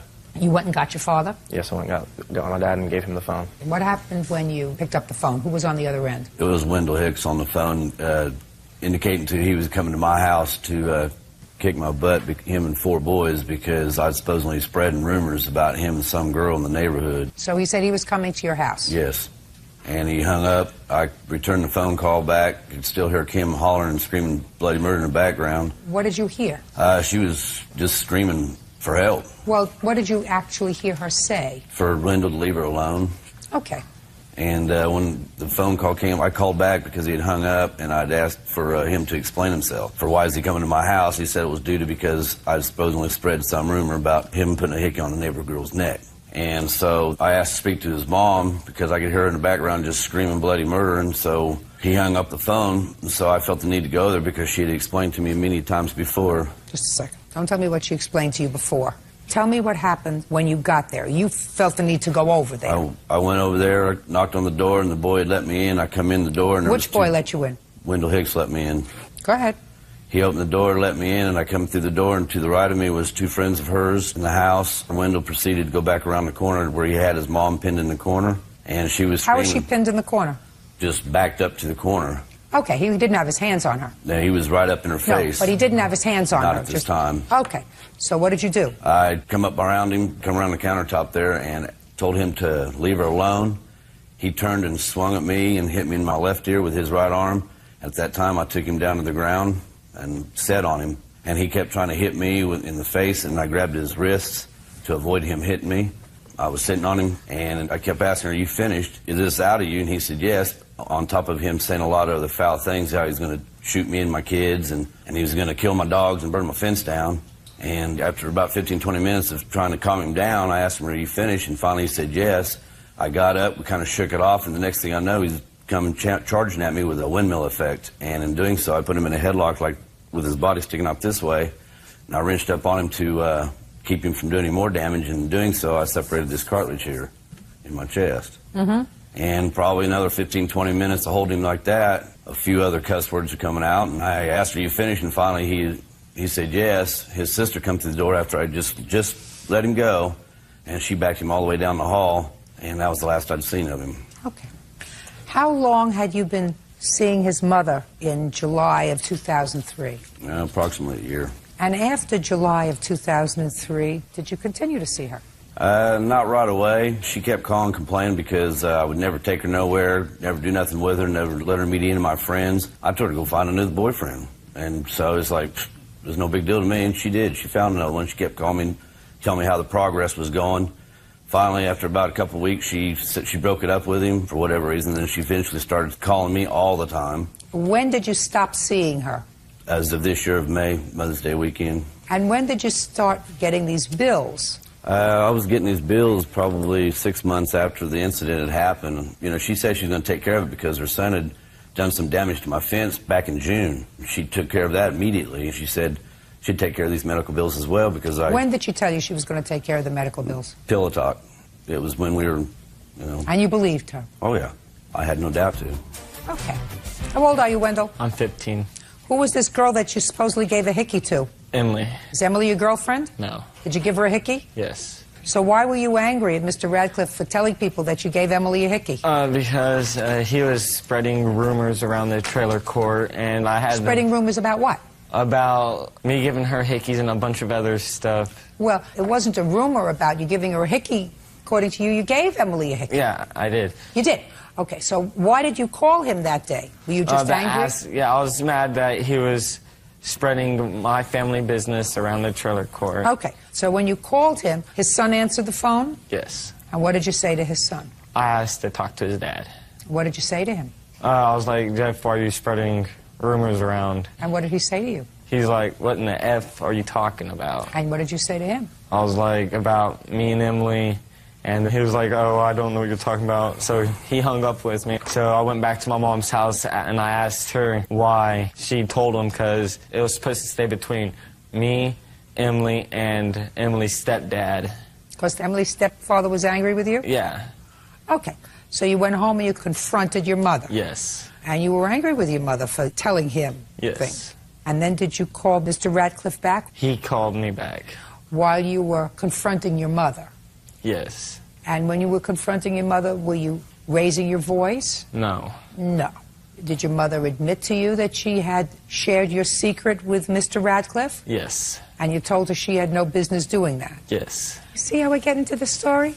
You did very good. It's a whole different story than she wrote in her answer, but at least we're going to get to the bottom of it. You got to start with the most vulnerable one. That's right. Right? You got to start with the one who's not quite swift enough to tell you a lie. Now, when Mr. Radcliffe came over to the house, were you still arguing with your mother? No. What happened when he came into the house? He came up, banged on the door. The door came off the latch. He just came in, and then he came up, got in my face, and I asked him what was going on. He got in your face? Yes. And what did he say when he got in your face, Wendell? You effing little punk. Well, he must have been angry because you must have said something to him, Wendell, like you were going to come over and kick his and get your friends to come over because he was spreading these rumors about you and Emily's hickey. Did you threaten him? No. You mean you just said why? You just said like this. I said it in a rude voice, yes. In a rude voice? In a rude voice, yeah. And did you have the same kind of rude voice when you were talking to your mother? No. You mean you went over to her and you were very, very calm when you say, why did you share private information Yes. with Yes, Mr. ma'am. Radcliffe? You said it quietly. Not quietly, but in a normal voice. Now, did you have any injuries as a result of this altercation with Mr. Radcliffe? Yes, my back was killing me. Your back was killing you? Yeah. When did it stop killing you? Oh, a couple days after. Now, your sister, at one point, came into the room when you were having this altercation with Mr. Radcliffe. Yes. Your sister's name is? Jessica. And how old is Jessica? She's 19. And Jessica took you out of the room? Yeah. Right. She said, calm down. Yeah. Right? Yes, ma'am. Shooting fish in a barrel. Oh, you're good. You are good. Can I see your medical bills, please? Now, Mrs. Hicks, did you ever tell Mr. Radcliffe that you would pay his medical bills? No, ma'am. The only injuries he got was a couple rug burns. When he come up to my door and was banging on my door, he busted my door to pieces. He come in. Me and Wendell was standing in the kitchen talking. He got in his face. Wendell goes, Jeff, can you back up? And Jeff took his hands like this, went boom into the side of the cabinet. And Wendell was going like, you know, like this. What are you doing? He just started attacking him. He took him down. He broke my stove. He had him on the floor, punching him in the face. Miss Hicks, listen to me very carefully. What you're telling me is that Mr. Radcliffe assaulted your son for no reason. They got into Shh. Is that right? Yes. And I have a question for you. After July 8th, 2003, did you ever sleep with Mr. Radcliffe? Yes. Even though he assaulted your son without provocation. Is that right? Yes. Mm-hmm. It was 3 days after the incident. So 3 days after, it wasn't even 6 months later, it was 3 days after the incident that you, the mother of this assaulted child who had terrible backache from being assaulted without provocation from Mr. Radcliffe, went to bed with him. Yes. Mm-mm. Mr. Radcliffe, this is your problem, sir. I believe what you told me with regard to how this incident happened. Not everything. I think that you probably busted the door a little bit. I'm not sure whether Wendell opened the door calmly and said, why don't you come on in? I'm not sure about all those things. What I don't believe is that she agreed to pay your medical bills. And we know, I gather from these papers, that there is currently an action pending against you for stalking Miss Hicks. Now, I'm not getting into that, but according to Ms. Hicks, you did not file this claim for your medical bills until a couple of days after she either filed and or served you with this stalking complaint, which is well over a year later, a year after the incident. So the issue that I have to resolve is whether she put you in harm's way or you put yourself in harm's way when you went over to her house. And there were several things that you could have done on the 8th of July. One of them is if you actually believed that Miss Hicks was in danger, you should have called the police. Judge Judy continues in a moment. And later today, girlfriend Kim Hicks and her son, 15-year-old Wendell Hicks, promised to pay his medical bills after he had a fist fight with Wendell. Now, you were angry because Wendell over here opened up his big fresh mouth to you and you went over there. Mm-hmm. And this altercation occurred because of that, because if you were genuinely concerned with Miss Hicks, you would have called 911 and said, get a squad car over there as soon as possible. Her son's beating her up. So you were annoyed with Wendell and you went over there to confront him. And if you got hurt, It's the way it goes. Case is dismissed. That's all. Social counterclaim. All these are excused. You may step out. Broke my door down.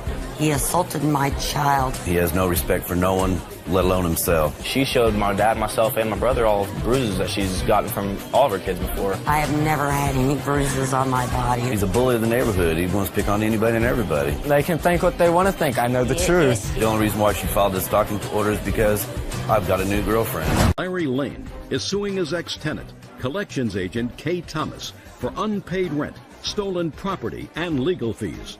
Larry says Kay and her family are professional squatters.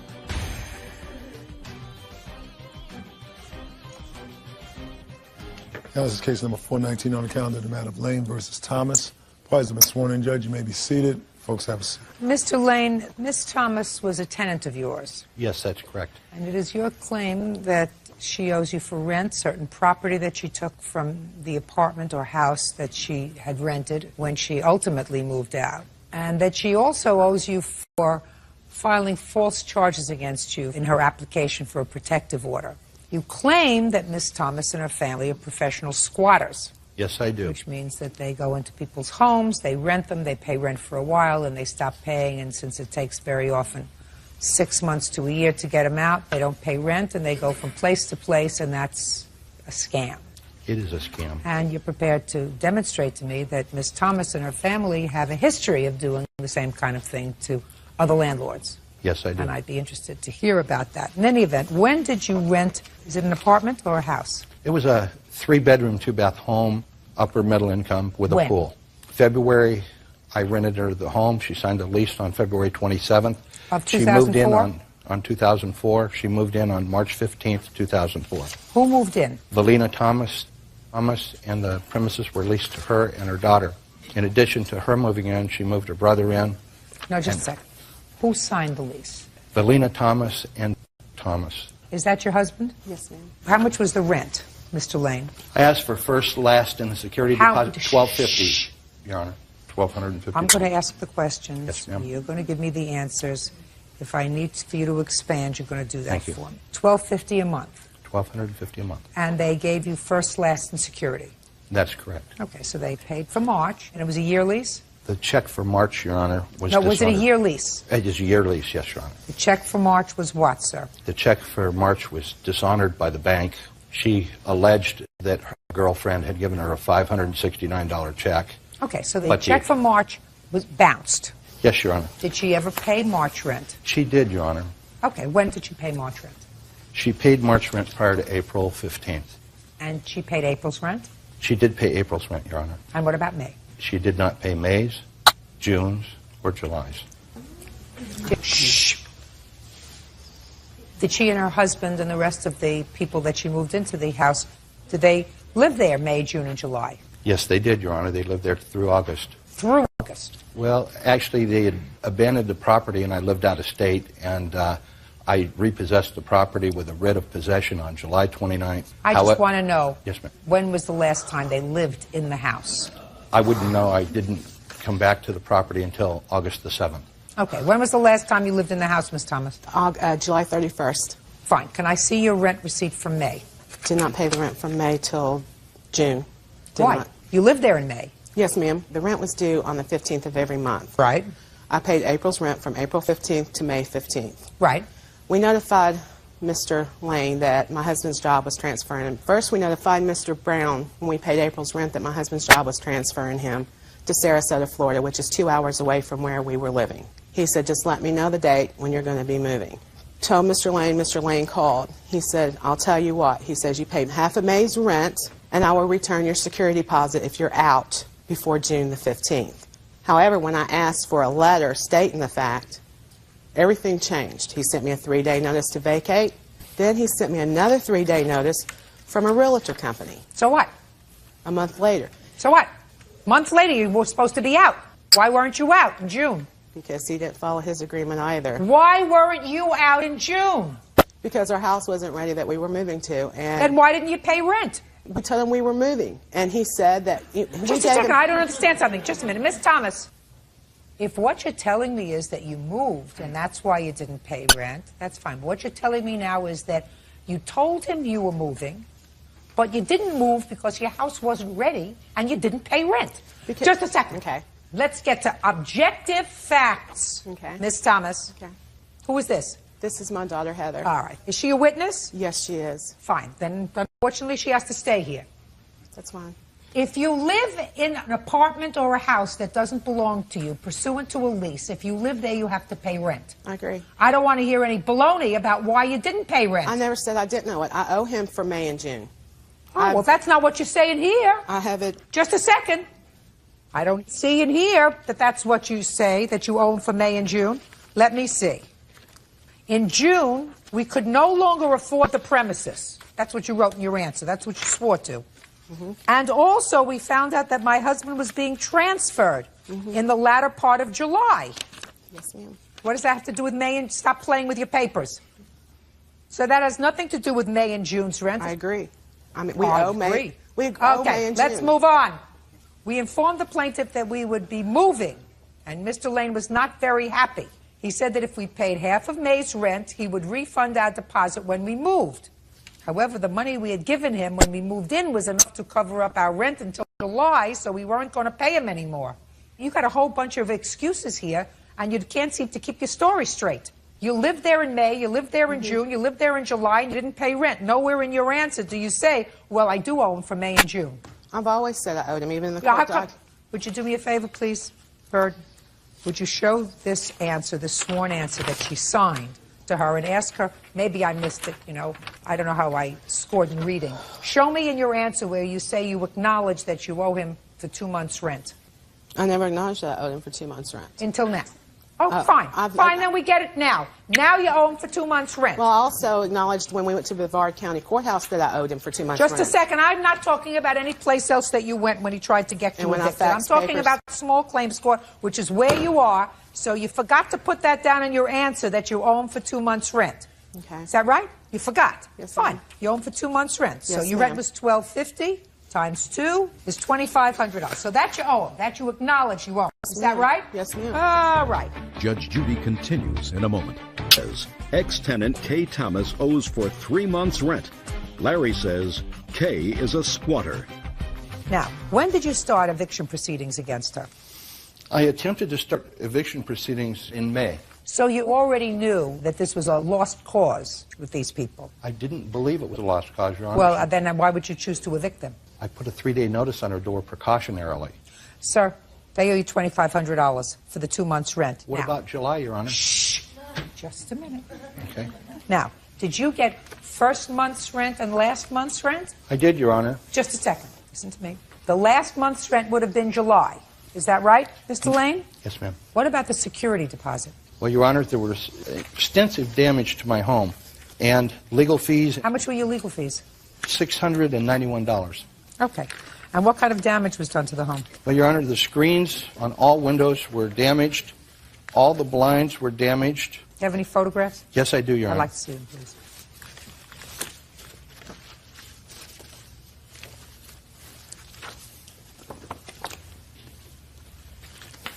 I also have receipts for blinds.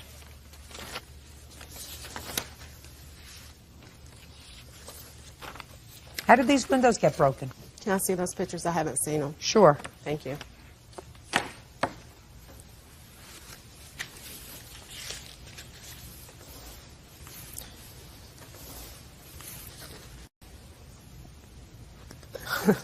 Your Honor, I have pictures also.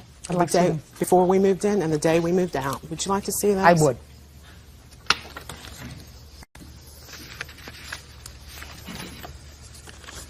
These are the 2 screens that he's claiming on the kitchen. That's the 31st. You can see that those are not broke. Living room blind, kitchen, and the other one that we admitted to. These are the 2 that we admitted to as far as the blinds go. The dates are on them, Your Honor. Okay. Okay, so I have broken blinds. And can I clarify something really quick? He said that me, my husband, and my daughter moved into the house. I have 2 daughters, and he met them both. He also came 2 days before he left for Bay City, Michigan. He came to my house, my last residency, unannounced, but he came. You mean the new place? The old place. Prior to moving to his residency, I lived in Cocoa Beach, and he came to my residency 2 days before I signed the lease with him. Yeah. He's talking about me moving my brother and my sister-in-law in. He met them. He knew them. He knew they were going to be staying there with us for a month or so till they found their own place. Mr. Lane? Yes, ma'am. Defendant acknowledges at this juncture that she owes you 2 months' rent.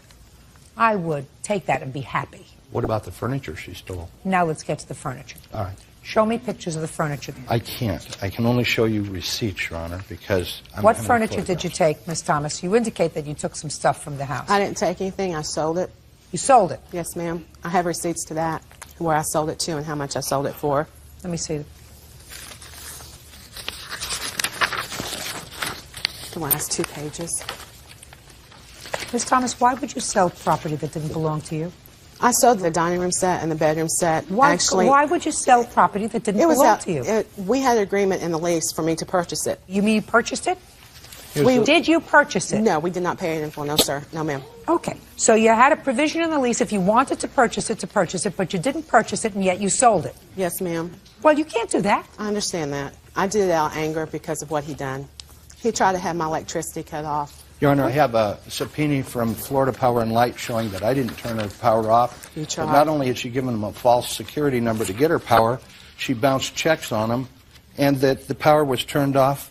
And here it is, Your Honor, Can I see it, please? Along with the subpoena. Fine. She also gave him a false address where she was moving to send the final bill. I corrected it for Florida Power and Light so they can collect from this deadbeat. Shh. You owe money? Yes, I'm paying them $75 a month. Yes, ma'am. For money that you owe them? Yes, ma'am. Well, you got to pay your bills, madam. If you don't pay your bills, bad things happen. They turn off your lights, they turn off your water, they turn off your electricity. That's what happens when you don't pay your bills. Listen, you can't sell property that doesn't belong to you. That. You didn't pay your electric bill. That's why you're paying $75 to make up what you owe them. Your Honor, her lights were turned off June 26th. Okay. Not interested in that. How much is this stuff worth, sir? Dining room table with a hutch, a wicker bedroom set. King-size bed. King-size bed? Armoire. How much did she agree to pay in the lease for the things that she sold? She was going to pay $50 a month, but never consummated that. No. Mr. Lane. She was going to pay $50 a month and the balance on conclusion of the lease. Okay, the lease agreement $50 a month. Paragraph 22, times page 12 is $600. Yes, Your Honor. And the balance upon the termination of the lease, what was the furniture sold for, Mr. Lane? The furniture was sold for $1,250. $1,250 in total. Yes, is that right? Your Honor. Mm-hmm. Is that right? That's correct. Then that's what you owe him. I understand that. Never said I didn't owe him for it. Yes, you did. Show her the answer. She said the stuff he left in the house was a bunch of junk. I was referring to just a second. I was referring to the refrigerator. Show me in here where you acknowledge that you owe him money for the furniture that you sold. It's not in there, ma'am. Right. It's not in there. I was referring to the refrigerator. Mr. Lane, yes, ma'am. I would like you to give me whatever proof you have that the Thomas family are squatters and scammers. Please. So far, I would tend to agree with you. Your Honor, I did a background investigation, and I should have done this prior to it, but my grandson was in a hospital. This shows that she was evicted. This is a background investigation from the internet that shows 6 bad checks and cable fraud. You got anything else? Yes, I do. She currently is in Bradenton, Florida, in a diversion program for first-time offenders for bad checks. And I don't know about anything else, Your Honor. I just knew Is that all correct? Are you the bad checks? Yeah, a bad check. Yes, ma'am. It was the first-time offender where I wrote a bad check. Yes, ma'am. It was the first time you got caught. No. No, it was the first time you got caught. Your Honor, this account... I don't understand you, Miss Thomas. I don't understand why you believe. How old are you? 19. Ma'am. Well, she's not a baby, so she can be here. Your Honor, this account was written on a closed account, which she alleged somebody had given her a check. You already gave him a bad check. May I see that account? May I see that account, please? Yes, ma'am. And I took care of it. As soon as he told me that it had not been paid, I gave him the money. Care of it. Okay. Took it out of the account. I see it. So Your it Honor, wasn't she that told me that the check had bounced, and Yes, Listen ma'am. to me. Mr. Lane. Yes, ma'am. How long have you been a landlord? This was the first time I rented a piece of property, and I must have had stupid written right across my forehead. That's true. I understand. Your Honor, I have one other thing I'd like to say briefly. Go ahead. Your Honor, there was property in my garage, and when I reported my furniture missing to the police, they said it was a civil matter. They couldn't do anything. But the property that I had in my garage was a side-by-side refrigerator, a Craftsman lawnmower, and a power edger. She disposed of that equipment. I went back down to the police department. They sent me out to her house to inspect again to see if the property was moved indoors or in the backyard. And as I tried to go in, she had me arrested for battery. He was not arrested, Your Honor. He was never charged. She filed charges. I have police reports. Did you get your refrigerator back? No. And the other landlord, You didn't get it back. Did you get anything back that was in the garage? No, I didn't get anything back. Where's Not the even the stuff? keys to the house. Where's the stuff? I'm not talking about the keys. Where's the stuff? Can I explain what led up to that? No. I just asked you where the stuff is. It's gone. It's Mr. gone. Brown. It went to the refrigerator ferry. Where did it go? We got the junk guy got it because it was no good. The gasket on it was broke. It wasn't keeping the air in. It was leaking water. He left it. He did not want it. Just a second. When did you get rid of it? July the 8th. Well, if it was bothering you, why didn't you get rid of it when you first moved in instead We of were July the 8th? We were in the process of cleaning out the house, getting everything done. We had talked to Mr. Brown. He said it was given to you, whatever. Mr. Lane didn't want it. Do whatever you wanted to do with it. Did you say that to her? No, ma'am. We even Of course cleaned not. it out. Of course not. Well, Your Honor. what you're supposed to do is also- I'm speaking. Yes, What you're ma'am. supposed to do is stop making excuses. I'm not making excuses, Well, Your you Honor. did. You made excuses. You made excuses to But me. he's saying I destroyed his house. He inspected the house on I'm July not the 21st. talking about the inspection of the house. I'm talking about several things. I'm talking about the rent that you owed him. I agree. For $2,500. Yes, ma'am. I'm talking about the furniture that you agreed to buy, which you didn't buy, which you sold. Yes, ma'am. So you owe him $1,250. I'm talking about the merchandise that was in the garage that you disposed of the same month that you moved out. The same month that you moved out. You didn't say to me, listen, he had all this junk in the garage and I was paying for the garage, so when we moved in, I got some junk guy to come over and get rid of it. You disposed of it the same month that you were moving. Ms. Thomas, you did the wrong thing. And what you're supposed to do, put that down. What you're supposed to do when you do the wrong thing, especially if you have a child here, is you're supposed to say, I did the wrong thing. I did. I meant I did that. Well, you didn't admit it to me in the answer. Judgment for the plaintiff in the amount of $5,000. That's all. Goodbye. Parties are excused. The previous two landlords, she also squatted on them and sold their property, including a refrigerator as well. I would advise any landlord to look at property research records and make sure that they're talking to the exact reference, because she gave me false references in this case. I started to walk into the house to inspect it. She went like this in the doorway. My belly touched her belly, and next thing I know, I've got an officer wanting to arrest me for assault. If you're going to be a landlord, and if you haven't done it before, hire a property management firm. I am not a property manager. My office manager of the insurance agency is a great office manager, but he's not a property manager either. They know how to evict them, they know how to detect them, and they know how to background check them. I'm glad that I was able to come to Judge Judy, because I know she's the only woman in this world that would be able to give these squatters the tongue lashing that they needed. Ex-boyfriend Derek Jones for personal property. Court come to order. All rise. Have a seat, please. Hello, Judge. Case number 2063, Martin versus Hancock Jones. Thank you. You're welcome. Mr. Martin, how old are you, sir? I'm 46. Who is this with you? This is my girlfriend, Kimberly. Case is not unusual, but sad. Mr. Martin, you had a long history of drug addiction. I did. From when to when? From 2002 until December 1st, 2020. I've been clean for 2 years on the 1st of December. Good for you. Thank you. Did you manage to get clean by going into a residential facility? I did, yes. How long were you in a residential facility? I was in 23 days in an inpatient facility, and I was just over a month in an outpatient facility. Are you currently working? I am. What kind of work do you do? I'm a production manager for a soap and bath bomb company. How long have you been working for them? A year yesterday. Are you in touch with your folks? I am. Back in their good graces? Yes, ma'am. There was a time when that wasn't true. Correct. This is what I gather this case is about. Miss Hancock was your girlfriend. Yes. For how long? We dated from November 2019 until April 2020. We separated for a few months and got back together in July 2020 and separated again in September 2020, so 7 months.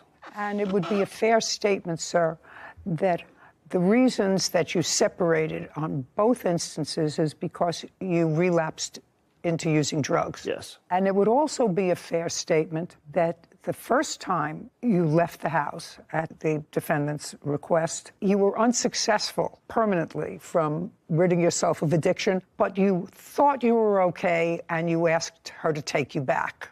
Yes. And she did. Yes. And you would have to acknowledge to me that made her, A, a forgiving person. Very. And someone who cared about you. Yes. I say all that to you because it's not my job today to exacerbate what appears to be a strained situation, which I assume from your papers has resulted in a final protective order in favor of Miss Hancock, keeping you away from her for how many years? Permanently. That was resolved, and it was resolved in her favor probably, and I don't know this for certain, probably with a plea from you. Yes. And when you enter a plea, the judge always asks you, you understand your right to have a trial, you have a right to examine witnesses, you have a right to call witnesses, and by making this admission, it is the same thing as a guilty verdict. Correct. Judge did tell you that. Yes. I assume. I mean, I remember making those statements many, many times a long, long time ago. I'm surprised I still remember any of it. And you're supposed to remain away from her. Yes. So the first question I have, well, I know why you're here. You're here because you say the last time she threw you out, and she threw you out not only because she found drugs that you were using again, but she had a fear that you were selling drugs out of the house, and she couldn't be involved with that, which is perfectly legitimate. You would have to acknowledge that. Absolutely. You'd also acknowledge, and I'm reading these papers sort of between the lines, your complaint, her answer, and the countersuit, that Miss Hancock had a child. Yes. A son. Yes. How old? When you were 15 at the time. And uber impressionable age, and the fact that you were abusing drugs in the house, it really exposed him to something that a teenager shouldn't be exposed to because his mother has feelings for that person who's drug addicted. Yes. And I assume you had warm feelings at some point for this 15-year-old.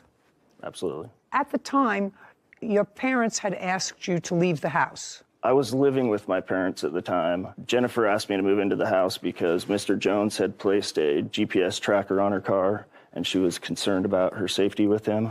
So you were dating at the time? Yes, I was living with my parents before I moved in, yes. Okay.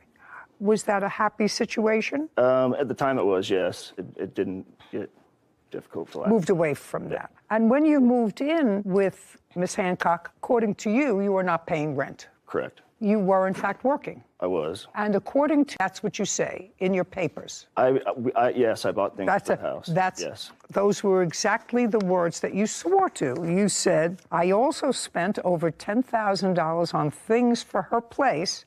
Correct. In lieu of paying to live there. Correct. What things did you buy? I bought a dryer. Dryer? I put $1,200 into her son's Ford, fixing it. I bought... Okay, so you paid for some things for her son. What else did you buy for the house? We went to Costco several times and spent $1,000. Okay, so you towels. went, just a second. Yeah. I'm not interested in Costco several times. Yeah. You know, you do use toilet paper, don't you? Absolutely. What else did you buy for the household? I bought a battery for a Ford car. I bought a Keurig. I bought a rug, towels. I paid for the vacations while we were together. I bought some home lights for the outside. Come on. Keep going. What else did you buy? And what else did you buy for the house? So far, we're not close to $10,000. That's all. Well, you swore to the fact that you spent $10,000, that you bought things for the house in lieu of rent. So far, you've given me maybe $2,500. Okay. And that includes a couple of trips to Costco. So I want to know, what else did you buy for the house? Did you buy televisions for the house? I bought televisions. Just a second. How many televisions did you buy? I bought two. And how much were they? One was $1,700, the other one was $500. What else did you buy for the house? Those are the only items I remember buying for the house. Great. Now, what items do you claim that, because that's what this is about so far, what items do you claim that Miss Hancock kept that belonged to you when she told you to leave the second time? I have text messages saying... No, don't tell me text. I don't want to hear text messages. I want to hear what items you claim are your property that she kept when she told you to leave the second time. That requires things: a fishbowl, a guppy, a pair of shoes, a tie. And if you say any of those things, I'm going to throw you out of here because I don't waste my time over guppies. Yeah. So tell me what you are alleging that she kept. 2 TVs. Okay. An entertainment center. Just a second. You didn't tell me you told me you bought an entertainment center. What did you pay for the entertainment center? Originally, I paid $1,200. What else? I'm also asking for the return of a rehab center that she was kicked me out of, $2,500. Oh, don't be ridiculous. Keep going. Okay. And then 47 Nintendo 64 games. 47 what? Nintendo 64 games. So, Mr. Martin, because I'm going to make short shrift of this case, as you can see right now, and your girlfriend looks like a nice lady. I don't know why you're here. You seem to have problems with boyfriends. You got to start picking them better. I do. This one put a tracker on you. This one, you have a protective order permanently. You have to figure these things out before ultimately you get very hurt.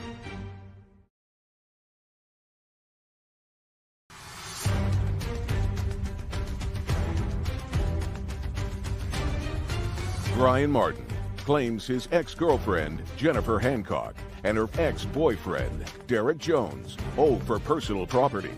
Jennifer and Derek are countersuing for harassment. Okay, so far, all the things that you told me that you bought for the house barely add up to the $10,000 that you swore that you purchased for things for the house in lieu of paying rent. Do you understand? I do. If I may also add, when we were separated the first time, I sold my marital home for $47,000.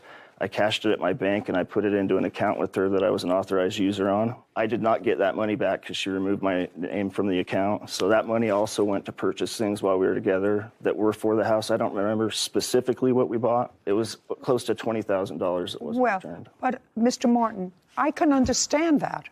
But, you know, this is a court. Okay. This is not a guessing game. This is not a game show. If you're saying that because of whatever reason you put your money into an account that she had access to and you spent money together, I mean, it was a time that was a fog. Did Miss Hancock and or Mr. Jones ever return any property to you or to your parents' house? They did on November 20th. That was in 2021? Yes. What month in 2021 did they return things to your parents' house? It was November 20th to the 21st during the night. Were you present? I was not. I did not live there. So I would assume that you found out that that property was delivered to your parents' house from either Miss Hancock or your parents. My parents. And your parents aren't here today. They are not. Your girlfriend was not there when they were delivered. I have signed affidavits from them. From whom? From my parents about the property. Are your parents in any way disabled, or are either one of them in the military? No, my father was in the military, no longer. Well, that's the only reason you don't come in person to court if you're disabled, and I might accept an affidavit, or if you're unable to come to court by virtue of the fact that you're in the military. None of those things apply here, so I'm not taking any information that you have in an affidavit. Suffice it to say that they did, over a 2-day period, return a lot of property to your parents' house. Yes. And that, based upon my rough guesstimates, because you can't help me out anymore with that, that you swore in your complaint, Mr. Martin, that you spent in lieu of rent $10,000 yes. in the home. Yes. And that was specifically because you weren't paying any of the household expenses. Yes. And all of the things that you added up to me, I don't know what 47 video games are, but I assumed that the 15-year-old played them more than you did. She says they were gifted to him. I don't know whether they were or they weren't. Certainly, if you want them back. Do you still have any of the video games? Yes, ma'am. Okay. And you want the video games, sir, or do you want to leave them where they are? I would like them. You would like them? Yes. Okay. Miss Hancock, I'm going to make this as easy as possible. I would like you not the boyfriend, I would like you to pack up those video games. And do you live in the same town, area, whatever? Close enough. Is there a police precinct where you can drop them off? Yes. Do you know what precinct number that is? I don't know the number, but I'm happy to drop them off at Bountiful City Police Department. Got it? Yep. Within 5 days from today, package up the videos that you have. She's going to give you back your video, your 47 video games. Okay? Okay. Take a breath. You have to say it's over. Tell me about your new girlfriend. Are you living together? We are, yeah. She's great. I love her. She's great? She's amazing. And you're fine? Yeah. And you're working? Mm-hmm. You have to put a period to this. Yes. A real period. I know. Okay? Ms. Hancock, you and are you currently together, or is this an ex-boyfriend? Ex-boyfriend. Ex-boyfriend. Well, you seem to have problems with boyfriends. You got to start picking them better. I do. This one put a tracker on you. This one, you have a protective order permanently. You have to figure these things out before ultimately you get very hurt. Absolutely. I read not only your answer, and I've resolved Mr. Martin's claim. He is going to get all of his videos back. You know that Ms. Hancock and Mr. Jones have a cross-claim for harassment. I do. And that was not made part of the criminal case, any restitution. No. It was not. Did the district attorney request any restitution? No. Why not? I was actually not involved. It was a criminal case, not a civil. Well, you were the complainant in the criminal case. The state of Utah is the one who filed it. But you were the complainant. They may have filed it. It actually says right here, state of Utah is the plaintiff. Of course. So, I know that I did contact the police and ask them to so do this. You were the complainant. Okay, yes. You know, it's the state of New York versus John Jones. It's the state of Utah versus John Jones, but there has to be a complainant. Yes. Somebody who was robbed, somebody who was the victim of stalking, somebody who was the victim of an assault. That's the complainant. That's who you were. Sorry, I misunderstood. Did you ever ask the district attorney for compensation for lost wages or anything else that you suffered as a result of this stalking? No, I was not aware I could actually do that. Okay, well, that's not something that I consider, but there is part of your counterclaim that is particularly troubling to me. And it is your claim on the counterclaim that Mr. Martin, at some point, photoshopped pornographic pictures of you. Yes. And I'm not sure when, because Derek found it and didn't tell me about it for a while because he was upset and he didn't want to upset me about it. When did you find it, Mr. Jones? That would have been after this first bogus stalking injunction he filed and lost. Bogus? He filed a fraudulent stalking injunction. He filed stalking? Against me. So it was after that? Mm-hmm. And that was May of 2021? I'm trying to tell Mr. Martin, and I don't know how to make it any more clear to him, that his path going forward has to be putting a period, that in this whole scenario, you were the culprit. I did not do what they're claiming right there. Absolutely, 100%. I did not. You did not? Absolutely not. Okay. Let us assume, Mr. Jones, that you found on your car a pornographic picture that had been photoshopped with Miss Hancock's face and someone else's body. I'm assuming for a moment that that's true. Not that I have to look at it. I assume for the moment that's true. What proof do you have that Mr. Martin put that on your car? Well, the problem is I don't have any proof of that, but he had put other signs up. I have a police report. He was hanging signs on my property. He got arrested for doing that and tased. Okay. I mean... What I'm asking you specifically, that's what I'm particularly concerned about. We couldn't prove it was him. Hmm? We couldn't prove it was him. Okay, fine. Do you have a new boyfriend? No, I do not. In what month was the protective order made final? May of 2022. Other than this experience, what happened? Oh, there's a fly. There's a fly. Oh, Mr. Jones, I'm expert at flies. It's not coming. You have an attitude, and you're not a baby. I mean, it's not as if you're 21 years old anymore. And if you have that within you, to have bad behavior against another person, that's there. Either you have it or you don't.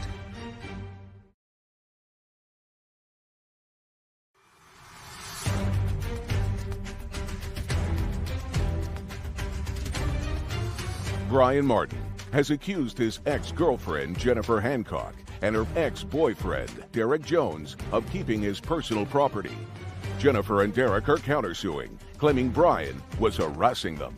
Okay. Other than today's appearance, since that, Yes. tell me when. 5/7/2021, we called the police. No. Pay careful attention to my question, Mr. Jones. Between May of 2022 and today, have you had any contact with Mr. Martin? Just his files, his claims. He keeps filing protective orders against me. When was the last time he filed a protective order against you? Well, he tried filing one a week before this, and I have that A week as well. before what? Before this case. Okay. And I have What that date? police report. They told him no. Okay. So they didn't allow him to file it? That one. But he's filed several others. I'm talking about between May... Nope, that's the last one. That was the last one. I'd like to see it, please, Kevin.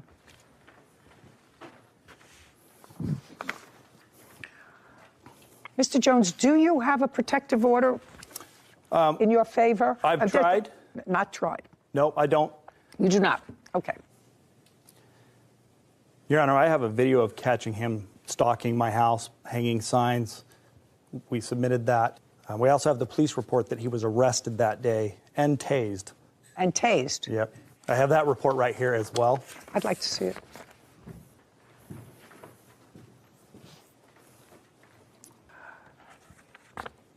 Mr. Jones, I'm going to go back to just May of 2020. Since May of 2020, have you had any contact with him? The answer is either yes or no. Yes. When? He's submitted letters to my family. He has emailed me. I'd like to see the letters he submitted to your family. These are some. He said, oh, there's more. These were cease and desist Just letters. 1 second. Just 1 second.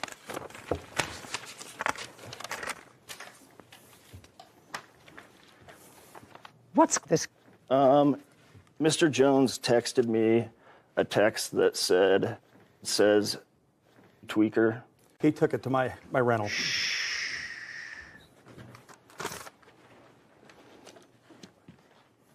What are you giving me? These are letters he submitted to my houses or my rentals when he was trying to find me. Just a second.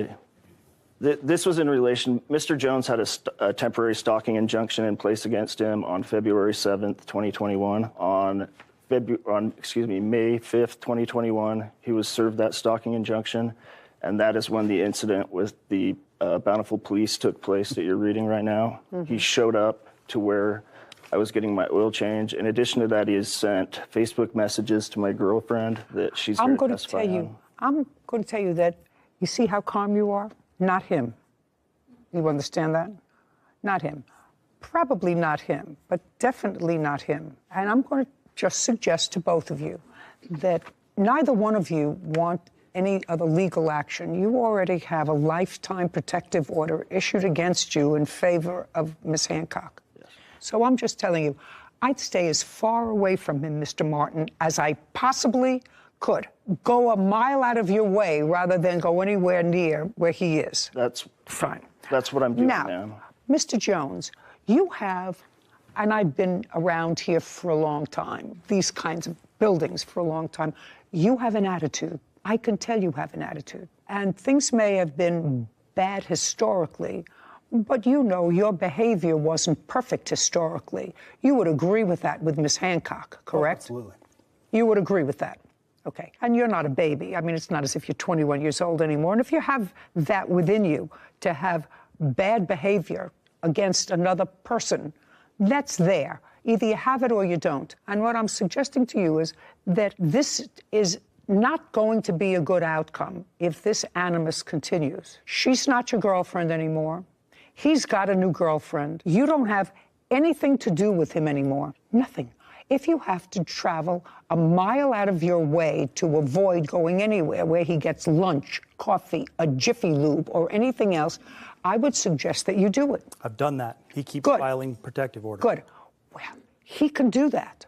So can you. And what I'm to try to temper it. If what you're going to do is to add fuel to this fire, then I think that it's really not a smart idea. Just gonna, yeah.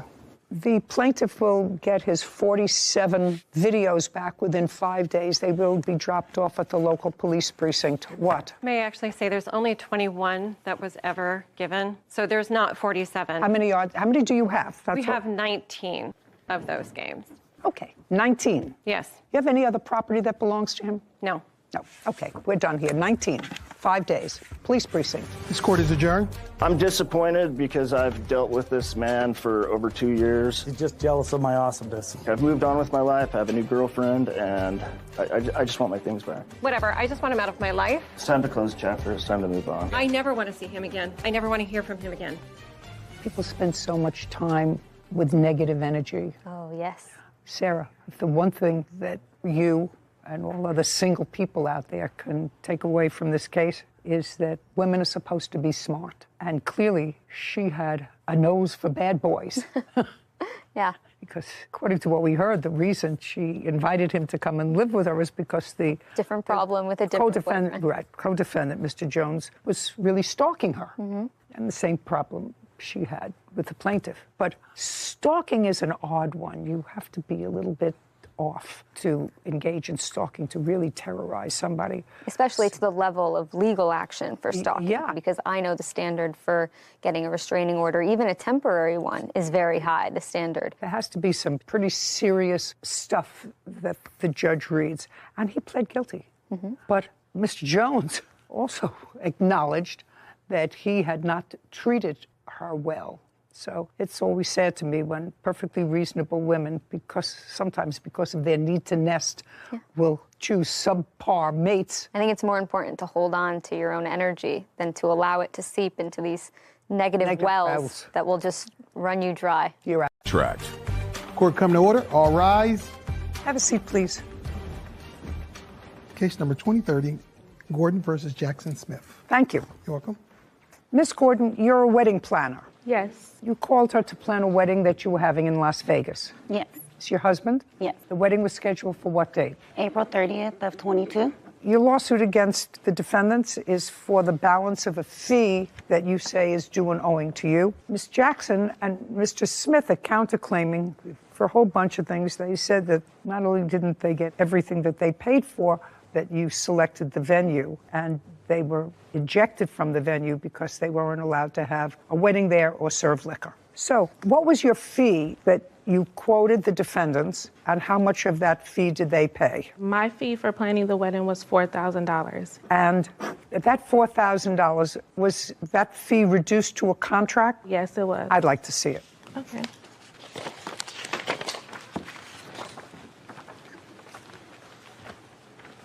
Ms. Jackson, this your first wedding? Yes. And yours? Yes.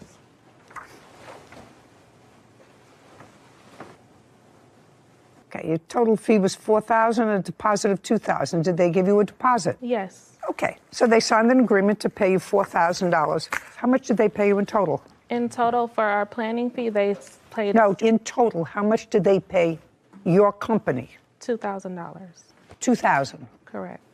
So how our company is set up is we're set up as an affordable payment plan for a wedding. So we set up our clients on a payment plan. So they also pay the expenses of all of their wedding through us. So you have to send them an invoice for what it was that you spent for the vendors. Correct. Okay. And then also the default of that contract states that if they miss payments, they have breached the contract. That's why we're here.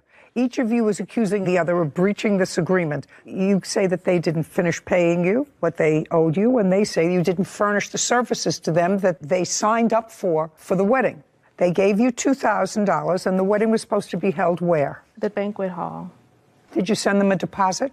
No, because at that time she had not paid enough money. Just a second. The answer is no. You had not sent them a deposit. No. Had they sent you the deposit of $2,000? They sent me the deposit for our planning fee, yes. I'm talking about for your planning fee, $2,000. Yes. And how much was the deposit for? 50% of $16,000, which was $8,000. And where is the invoice for that you sent them? I don't have that invoice because she was not able to secure the venue. I read it. And from what I read in your complaint, the original venue that you secured, according to you, was rendered unavailable. That venue because she could not keep up with the payments and did not submit money for a deposit. The second venue was the R&R Event Center. That venue she lost because a pipe broke in the venue. Okay, just a second. R&R Event Center. And when was that taken? That was booked on March 11th, 2022.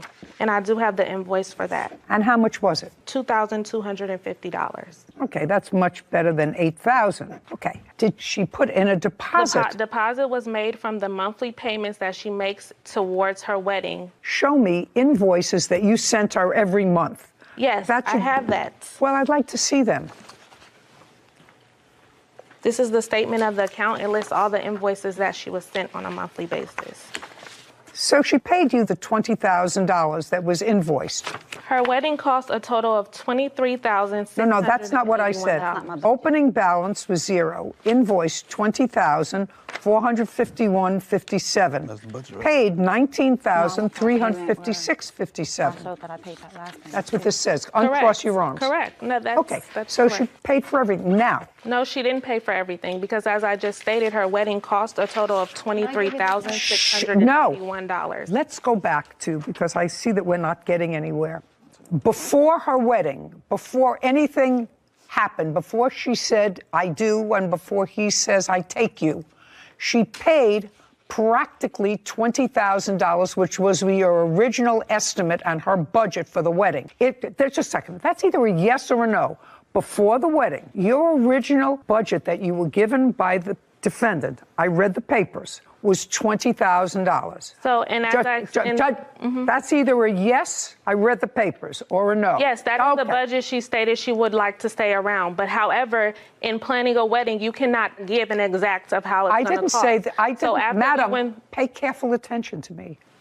I've made 16 weddings. I've had 16 event planners. I know exactly how it works, and I know exactly that you can't always predict to the $100 or $50 or sometimes $500 how much more the wedding is going to cost. It never costs less. That's not what I said to you. I said by the time the wedding took place, she had paid the vast majority of the original amount that she said she wanted to spend for the wedding. And that is accurate. She said she wanted... just a second. So the answer is no. That's what she wanted to spend, exclusive of your fee. Correct. Now, of your fee, she gave you an initial deposit, or they did, of $2,000. So... That's either a yes or a no. She gave you $2,000. Did she ever pay you the other $2,000 for the fee? And the rest of the expenses that you want are the additional expenses over and above the $20,000 that... Stop shaking your head. Over and above what she originally said she wanted to spend. Correct. Now, I'm going to get to what happened just about a week before the wedding. Okay. You had booked a place. She had paid for the place, $2,250. Yes. And that was at R&R. According to you, something happened at R&R. Stop shaking your head. It's annoying. Something happened at R&R. What happened at R&R and when? Correct. The wedding was scheduled to happen on April 30th. Tell me what happened at R&R. I was informed by Rico, the owner, sitting on that side, that a pipe had busted and the venue would no longer be available for usage on her wedding date. And on what date was that? It was around the week before her wedding, or 2 weeks before her wedding, sorry. Date? I don't have the exact date. You own, manage, or what, this R&R? I'm the owner of R&R Events Center. Okay, tell me your last name, sir. Cox, C-O-X. Do you remember having a conversation with the plaintiff about the venue? Yes, ma'am. Do you remember when it was? March 25th of 2022. Can you tell me what you said to her and what she said to you? We had a conversation. I'm like, hey, problem with my venue. I had a pipe that busted. I won't be able to host their wedding. Well, their reception, I should say. So I informed her I can put her in contact with other venues that I may know, or I could send her back the deposit. She asked for the deposit back. I sent the deposit back probably within the hour. How much was the deposit? $2,250? No, ma'am. How much was it? $1,125, which was half. So 50%? Yes, ma'am. So you sent her back the deposit? Yes, ma'am. Did you receive the deposit, Miss Gordon? Yes, I did. The wedding wasn't until April 30th. So you had plenty of time. Well, not plenty of time. You had time to look for a new venue, or else they were going to have to change the date. Correct, and they found it. Shh. What venue, you can sit down, Mr. Cox, thank you very much. What venue did you select? And had you ever used them before? No, I had not. I never worked with a challenge budget like this for a venue. If you don't like the budget, don't take the gig. Yeah, I won't. And that's where the reception was held. But that venue was not allowed to have this kind of party. I was not aware of that until the day of the wedding. That's your problem. The entire time. The wedding was not closed until after the wedding had already ended. So they used the venue regardless. Okay. Miss Gordon, it's your job as the event planner, which is what I don't understand you being here. It's your job as the event planner. They don't live in Las Vegas. That's your job to ensure that the place that you select is a venue that's capable of performing the duties that you outlined in your contract, which means they serve food, they're allowed to serve liquor, they're allowed to dance, they're allowed to host an event of how many people? It was supposed to be 120, but all of my guests didn't get their invitation. So. Okay, so over 100 people. Your Honor, it wasn't that they were not allowed to have the wedding there. They were allowed to have the wedding there. What they were not allowed to do was the business was not allowed to operate after a certain time, and that is what the business owner produced to us. Just a second. You want to show me a contract that she signed with that business owner? Ms. Gordon? Yes, I do. Yeah, I would like to see the contract that you signed with this business owner.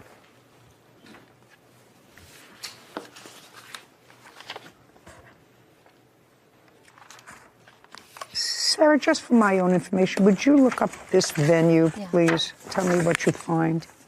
Sure. Ms. Gordon, this space was a little less money than the previous space that you had selected. Correct. $500, $700? Yes, and that's because they were not providing all of the things that the original event place was providing. Was this event space that you booked at the end of the evening, I don't want to use the word raided, closed by the police? That's either a yes. Did the police arrive at this venue? Yes, they did. Okay. And what time did the police arrive at the venue? They arrived at 9:30. Is there a police report that anyone has? No. And how many parties have you done where police arrived at the end of an evening or during the course of an evening in the 2 years that you've been in Las Vegas? Never. And the police arrived at this wedding not because anybody was creating a disturbance, there weren't shots fired. Well, no, that is why. Wedding planner Tara Gordon claims her former clients, Beatrice Jackson and Nicholas Smith, owe for the balance of their wedding. Beatrice and Nicholas are countersuing for breach of contract. Okay, police arrived at this wedding not because anybody was creating a disturbance, there weren't shots fired. Well, no, that is why. They initially had a report because I don't know that reason. Because she can attest to the altercation that took place prior, which is why we were even brought up on the radar, because the other businesses in the vicinity of where the business takes place had complained. There was a lot of altercation back and forth outside of the event because she refused to sign the agreed upon payment plan to continue payments after the wedding. You understand that I'm not particularly sympathetic. I'm not. I'm letting you know I'm not particularly sympathetic for the following reason. Somebody plans a wedding and has a budget of $20,000 plus your fee, so that's, say, $25,000 that they either put together or are saving up for a wedding, first for each. A week before the wedding, something happens with the venue, where the wedding could not be held at the venue of their choice. They're relying on an out-of-state wedding planner, that's you, to find a legitimate venue that is licensed to have an event. When they get to Las Vegas on the date of the wedding, you present them with a new contract. No, that is not true. When did you have it incorrect. Just a second. When did you give them? Because you said that the problem, which caused the police to come. Just a second. I don't understand. Before I selected the very last venue, she was on FaceTime with me, looking at the venue with me, because I informed her I've never worked with this venue. I don't know anything about the venue. I told her that the best thing for her is to postpone her wedding. She was already behind in payments. This is her third venue. Just a second. She paid you almost the entire $20,000. She paid it in March. In March. Doesn't matter. She paid you almost the entire 30 days before her wedding. That's what you're not hearing. I'm not looking at you. before her wedding, she paid you almost the entire amount of the $20,000 that she originally gave you as a budget before the wedding. If you look at the contract, it says that you're going to make monthly payments so that we can adequately plan your wedding. You booked me back in 2021, almost a year before your wedding. The wedding was to be planned over the course of that year. The initial venue that I have worked with that I know is reputable, she ended up not paying the deposit on time, so they had to move forward with another date. After that, I didn't get any payments from her until March when she got her tax return, and then at that time, I was forced with less than 60 days to try to find another venue, in which I did, which was our event space, and then a pipe busted in that event space, and then I was forced to find another venue for her. I told her back in January, the top of the year, you need to postpone your wedding. Before invitations went out, before of all of that, when she was having troubles with her payment plan, I advised her as a professional, I think. Cross your arms. You're the expert. You're trying to talk over me? You're trying to talk over me? No, I'm not. Good. So you're the expert. She's out of town. The reason that she selects a wedding planner in Las Vegas is because you're supposed to know whether or not the venue that you recommend is able to take care of the party you book. You may say to her, you may say to her, I don't know anything about the venue, but that's your job. You're supposed to know about the venue. When I told her in the first place that she needed to postpone her wedding, that was my professional advice. No, that's not what she hired you for, to tell you to postpone her wedding. She hired you to plan her wedding, not to give her advice whether or not. You're trying to talk over me. That doesn't happen. That doesn't happen. You have to understand there are certain things that you did. Okay. You got out the invitations. That's a great thing. I assume you got a DJ. That's great.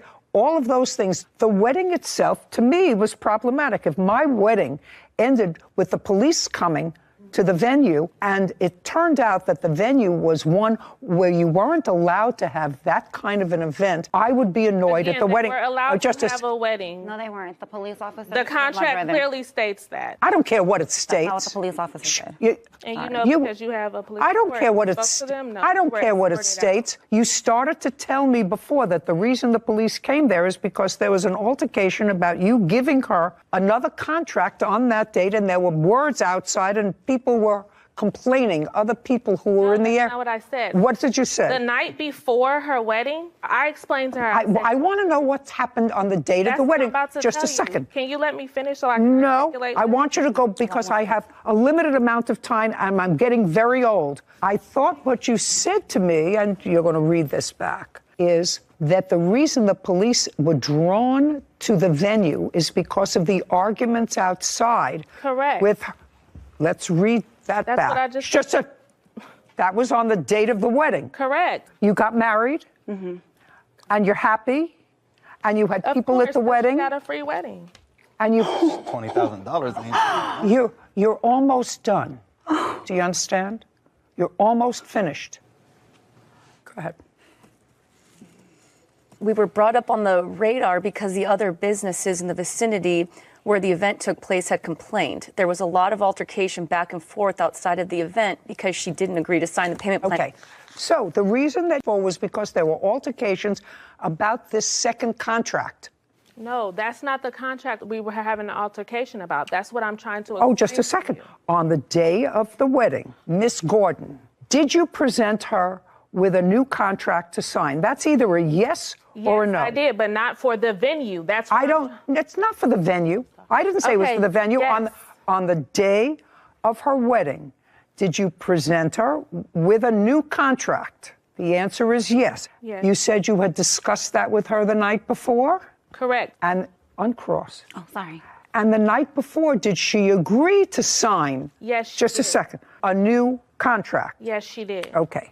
And the new contract provided for what? The new contract that she was supposed to sign. Provided for what? Provided for the remainder balance of the $23,681 that her wedding actually cost. Because she had only paid $19,000. You have the sheet, so I don't have the exact number. $19,356.57. Correct. So since she had only paid that amount and the total expenses for her wedding were $23,681. Okay. So the night before before she agreed to make a payment plan with me to extend her payments beyond her wedding date to pay off this remaining balance. And is that what she agreed to on the phone? Is that what you're saying to me? Correct. She agreed with you on...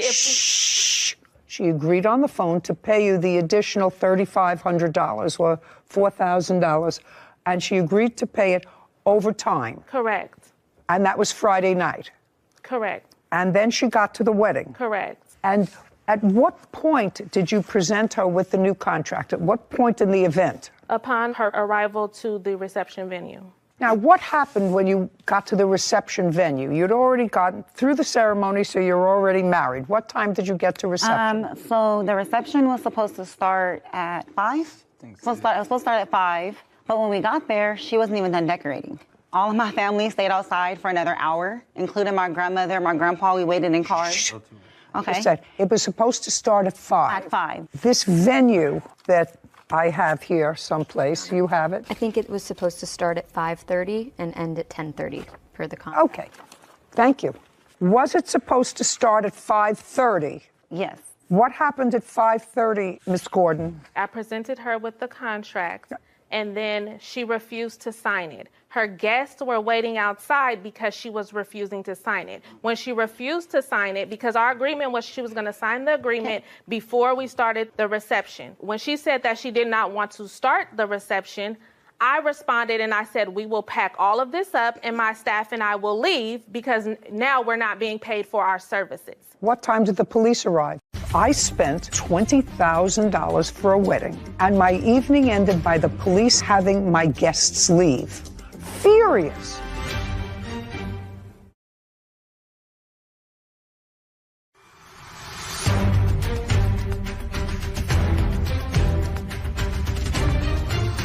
Wedding planner Tara Gordon has accused her former clients, Beatrice Jackson and Nicholas Smith, of refusing to pay the remaining wedding balance.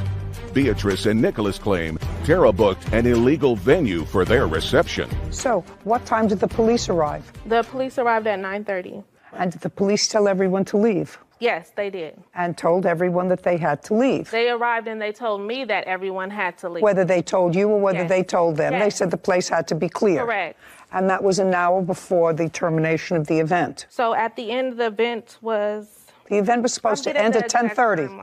Police arrived at 9:30. That's according to you. That's an hour short of the event time she was supposed to have at the venue. No, the event was supposed to end at 9:30. This is her timeline of events that was supposed to take place. This is the contract. That's the time that I have the venue too. I have to clean up. The agreed upon timeline is here. The wedding was supposed to end at 9:30, giving me an hour to clean up. I'll take a look at what you have. I'm just telling you that this is the signed contract. That's signed between me and the venue because they were giving me an extra hour to clean up. That doesn't say that in here. Because I booked it for a timeline. I booked it from 5:30 to 10:30. I outlined everything that takes place. It ended at the last song of the night was at 9:30.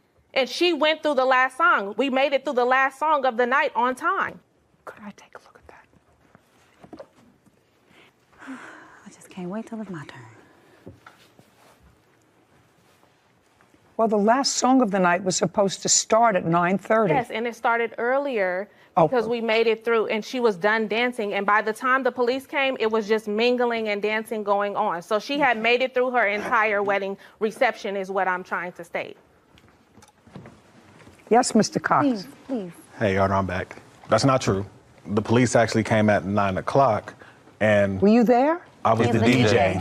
You were the DJ? Yes, ma'am. Oh. That didn't get paid. Don't. Oh, he got Don't. paid. He got paid. Speak. So the police arrived at 9 o'clock. That's correct. And what happened when they arrived, Mr. Cox? So by the way, did you know them before the wedding? No, ma'am. Did you know? I'm not talking to you. I'm talking to him. She booked your services. Yes, ma'am. And how much were your services for the night? My DJing services were $500. Were you paid? No, ma'am. What happened when the police arrived? The police came, asked everyone to leave. Do you know anything about this venue space where the wedding took place? Yes, ma'am. Tell me about it. It's a storefront. So are a lot of venues in Las Vegas. Your case is dismissed. Do you understand? This is not a free-for-all. As far as I'm concerned, you got almost exactly what her budget called for. And I have one vendor that wasn't paid. Because she didn't pay. It's clear. Well, how do I know that you paid the other vendors? At least I know one vendor that you didn't pay. And she paid almost $20,000. They got paid because, okay. I have two things. I have one vendor that's here that wasn't paid. You were paid almost $20,000. The balance, part of it, is for your fee. Part of it is my for... fee was not... Are you saying that part of this money that you're suing for, this $4,000, was not part of your fee? The $4,000 that I'm suing for is part of my fee. Of course, that's what I said. So part of that money was for your fee, and part of it was for vendors. I have one vendor here who says he wasn't paid. Well, I have receipts from other vendors if you like to see. No, I know you had a lot of vendors, but you didn't pay him. He's the only I didn't pay him body. because she didn't pay me. It's clear. She didn't pay me enough money to pay her venue. I have here proof of how much every item in her wedding cost, which exceeded the $19,000 that she paid. Clearly, she owes more money. That's the facts of the matter. She owes more money to She's what her wedding cost. She's countersuing you for ruining her wedding because you booked it at a venue that wasn't allowed to have a wedding. She's got a counterclaim for far more than your claim. Bottom line is, she picked a wedding planner, she picked a venue, she tacitly approved this change of venue. Both of you had to at the last minute, but you did that relying on the wedding planner to find a venue that was capable to hold the event. And it wasn't. It wasn't. That's your job. Your job is to find an appropriate place so that the police don't raid a wedding a half hour before it's over. That's not the way a wedding is supposed to end. So what I want you to tell me is you're suing her for $4,300. How much of that $4,300 is your fee? $2,000. And you didn't pay him? No. So that's 24 minus 500. You didn't pay him because you have to pay him. I paid him. Part of it was to pay him. I'm deducting it. Okay. I'm not paying you for your fee. Okay. You booked the wrong space for your fee. So far, I have $1,825. Other than the DJ, who else didn't you pay? Mr. Cox, could you stand up, please? You seem to want to tell me something, and since you didn't know either one of these parties, I'm going to let you tell me. Do you know any other vendor other than you who wasn't paid? The bartender also was not paid. Bartender. That's correct. Which is his wife. That's correct. I don't care if it was his wife or not. It was the bartender. Right, but what I'm saying was the bar was included. How much were you supposed to pay the bartender? The bar and the bartender came with him. He offered to do the bar and to DJ because his pipe busted. So what I'm saying is, he said, I'll bring my bar and I'll do a cash bar, meaning that's because a bar you can't have for $500. So we'll do a cash bar. Correct. Did you do a cash bar? Yes, ma'am, I did. Okay. So you made some money off the cash bar? Yes, ma'am. Yes, of course. Got it. Now you can sit. So what you paid him was $500 for both. And $150 for the bar. $650 total. That's what he charged them outside of the wedding. This is a very easy case for me. You were paid almost $20,000. I wasn't paid anything. I was paid $2,000. And I would feel doubly furious if on the day of my wedding, as a new bride of an hour, the event planner said to me, you can't go in unless you sign this contract, modifying our first contract. The contract was not to modify. Your case is dismissed. We're done. Okay. This court is adjourned. So your counterclaim. There are some things that I realized that, I could have done better. Basically, 10 days before the wedding, add additional $4,000 on top of $20,000. That never happened. It was just her way of just trying to come up on more money, in my opinion. At the end of the day, she had got her wedding. I'm actually sometimes surprised at professionals like this woman, who is an event planner, has a reputation. She was almost fully compensated for this event. And the wedding was, if it were my wedding, I would say, it's ruined by having a police shut it down. We had a wedding a month ago. Mm-hmm. What would you think if the police? You would not be happy if you paid any amount of money to a professional and had that happen. I really thought it was outrageous. The whole thing was just tacky, waiting outside the venue when she got there from the ceremony, and before she could go in, she had to sign the contract. That's really not what you do as a professional. Bad business. Bad business. Hi, xin chào các bạn. Chào mừng các bạn đã đến với kênh của mình. Hôm nay chúng ta hãy cùng tô màu cho bức tranh về hình ảnh một bông hoa nhé. chúng ta cùng bắt đầu thôi nào.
Hi, xin chào các bạn, chào mừng các bạn đã đến với kênh của mình.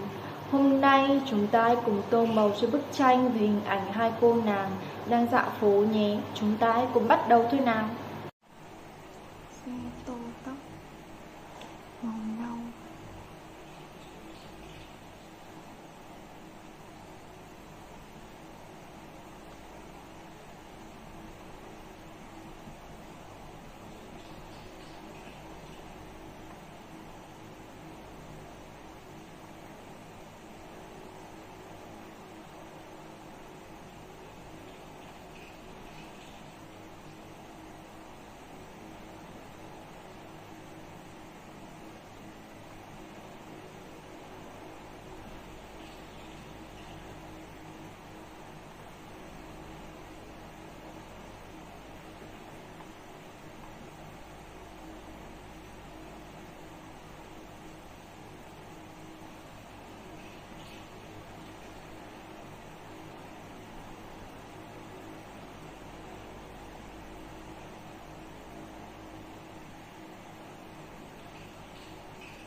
Màu tím, màu váy của bạn này nha.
Hi, xin chào các bạn, chào mừng các bạn đã đến với kênh của mình.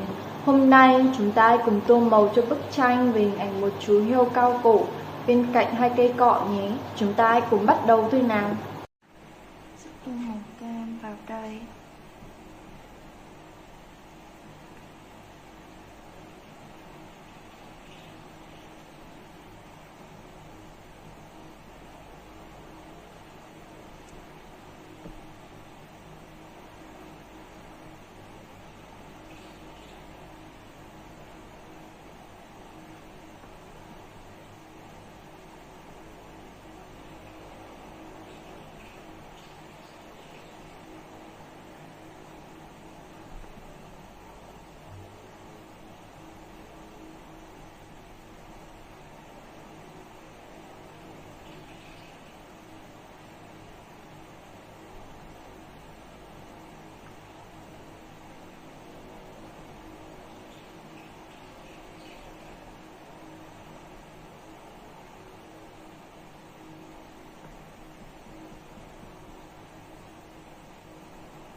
Tô màu xanh và mũ.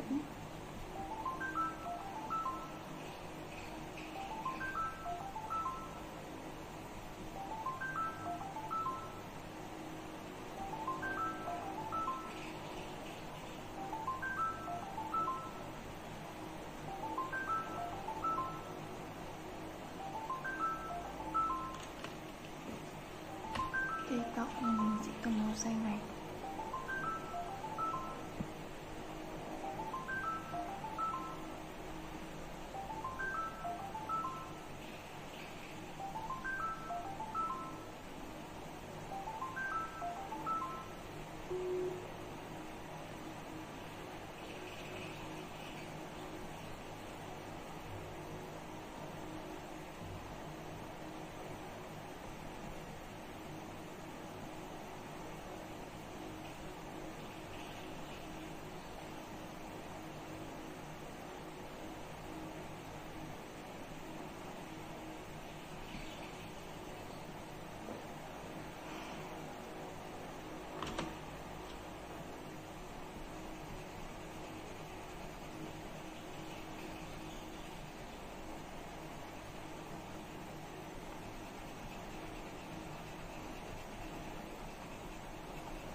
Hi, xin chào các bạn. Chào mừng các bạn đã đến với kênh của mình.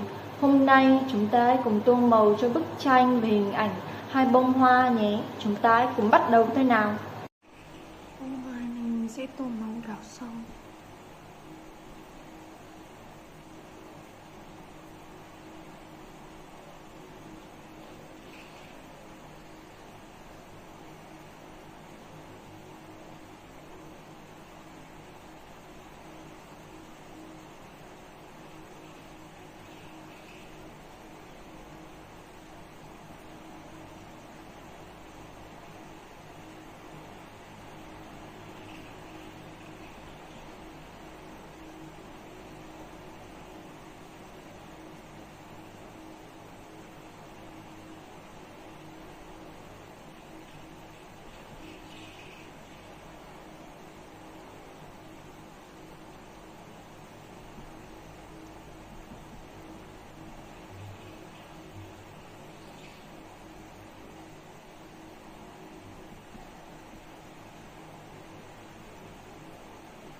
Lấy màu xanh để tô thân.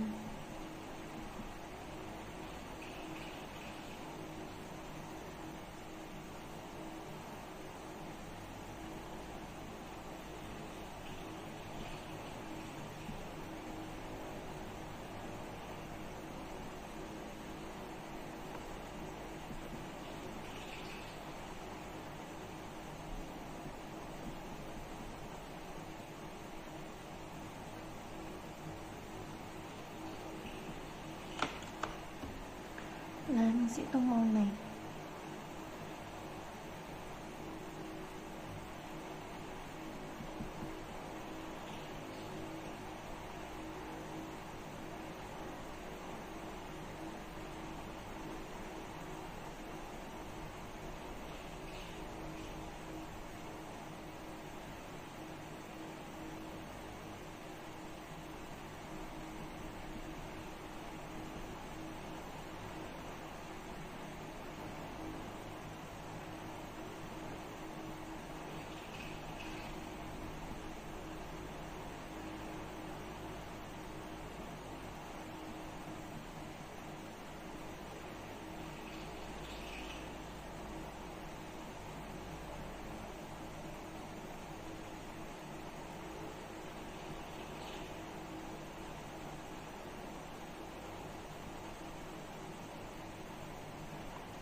Hi, xin chào các bạn. Chào mừng các bạn đã đến với kênh của mình.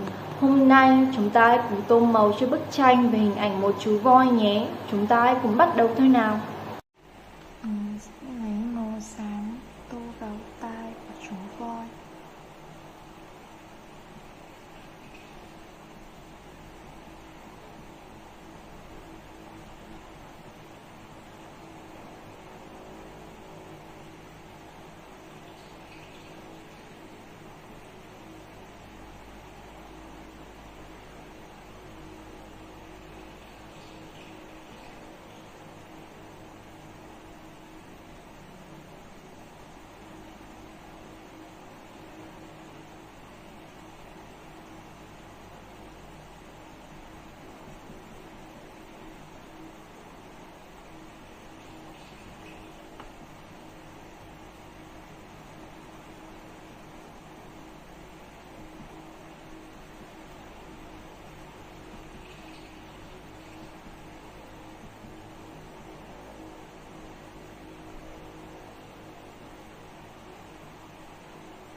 Cái tô vòi của chú voi có màu xám.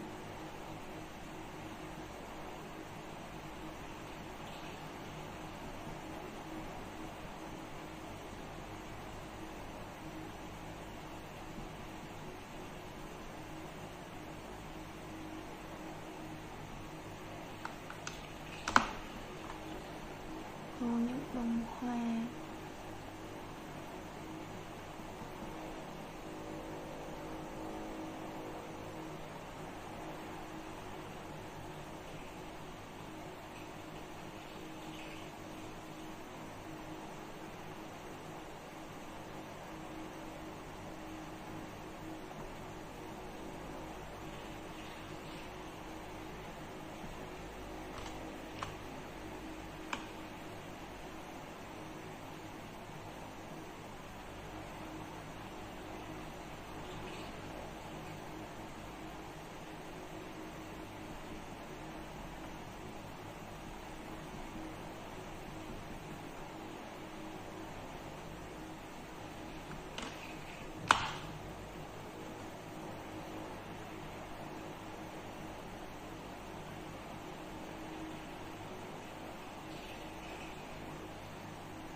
Sẽ lấy màu hồng để tô vào tay.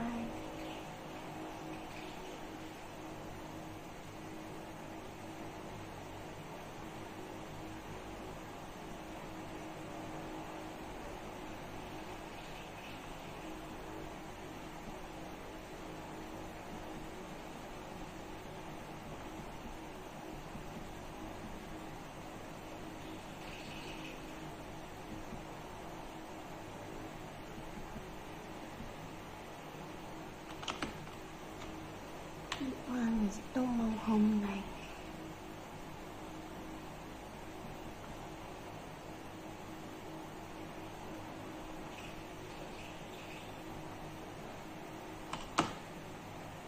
Hi, xin chào các bạn. Chào mừng các bạn đã đến với kênh của mình. Hôm nay chúng ta cùng tô màu cho bức tranh về hình ảnh một cô nàng đang bế một chú mèo nhé. Chúng ta cùng bắt đầu thôi nào. Tô nâu này vào tông.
anh.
Hi, xin chào các bạn, chào mừng các bạn đã đến với kênh của mình. Hôm nay chúng ta hãy cùng tô màu cho bức tranh về hình ảnh một cô gái rất là xinh đẹp nhé. Chúng ta hãy cùng bắt đầu thôi nào. Tô tóc bằng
Vậy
Hi, xin chào các bạn, chào mừng các bạn đã đến với kênh của mình.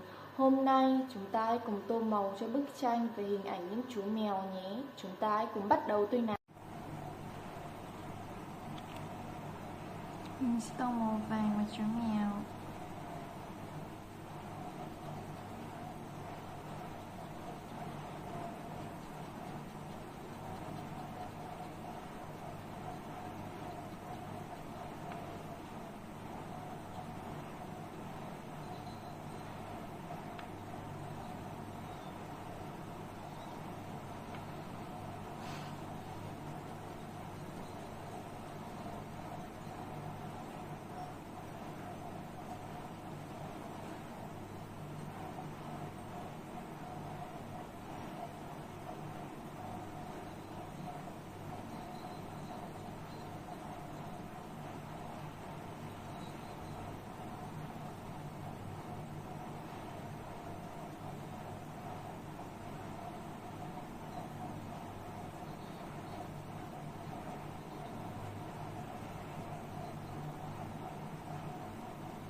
Chú mèo này ngon nào.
tô màu kem cho chị.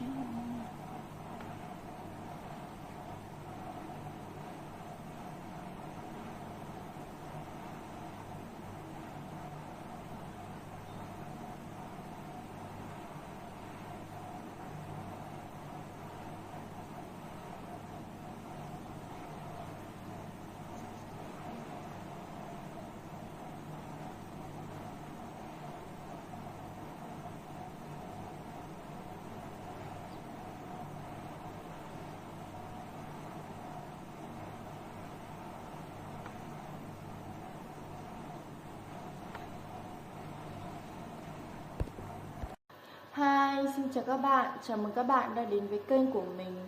Hôm nay chúng ta hãy cùng tô màu cho bức tranh về hình ảnh một chú mèo đang chơi với cuộn len nhé. Chúng ta hãy cùng bắt đầu thôi nào.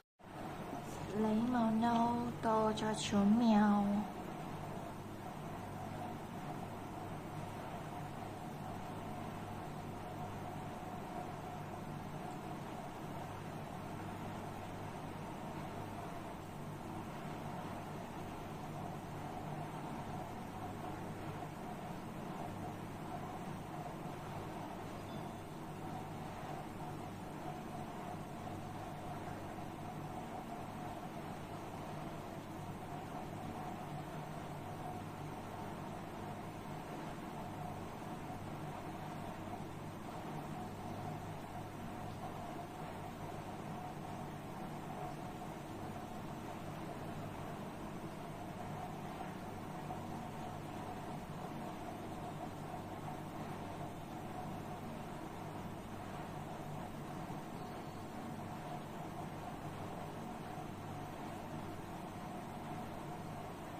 Hi, xin chào các bạn, chào mừng các bạn đã đến với kênh của mình.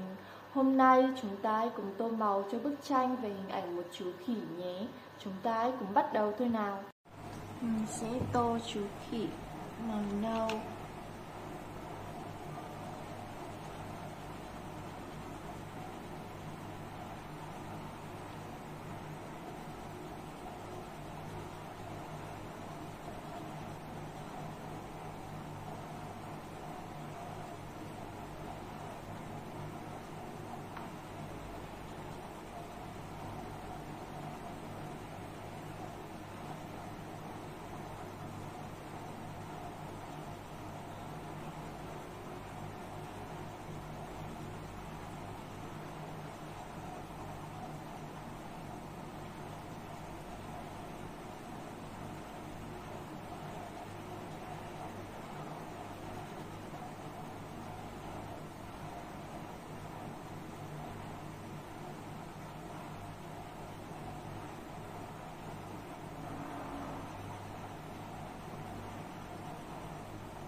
bông hoa màu này.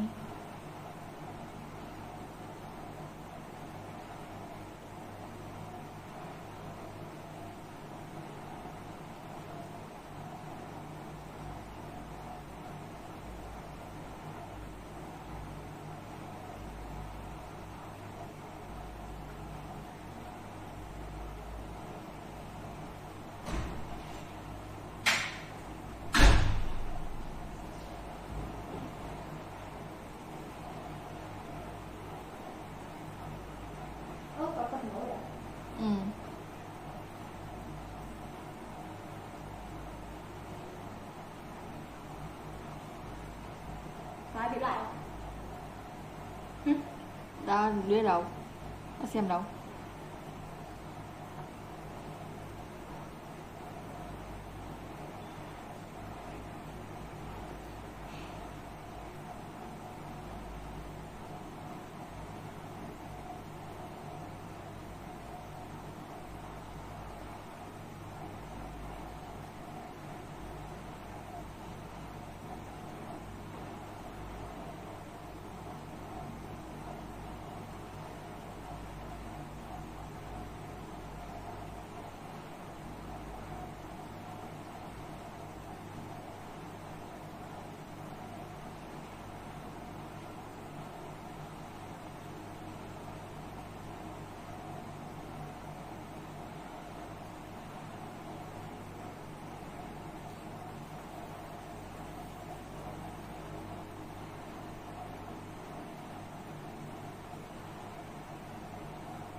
Hi, xin chào các bạn, chào mừng các bạn đã đến với kênh của mình. Hôm nay chúng ta hãy cùng tô màu cho bức tranh về hình ảnh một chú chó nhé. Chúng ta hãy cùng bắt đầu thôi nào. Mình sẽ tô nơ màu hồng.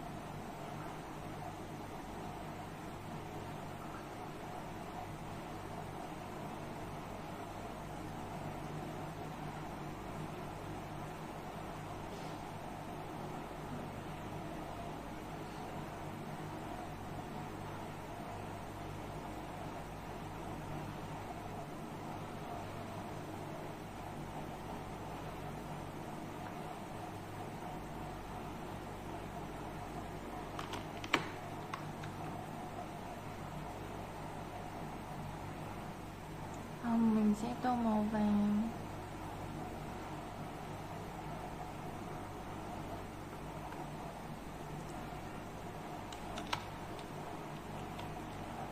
Và mình sẽ tô màu đỏ.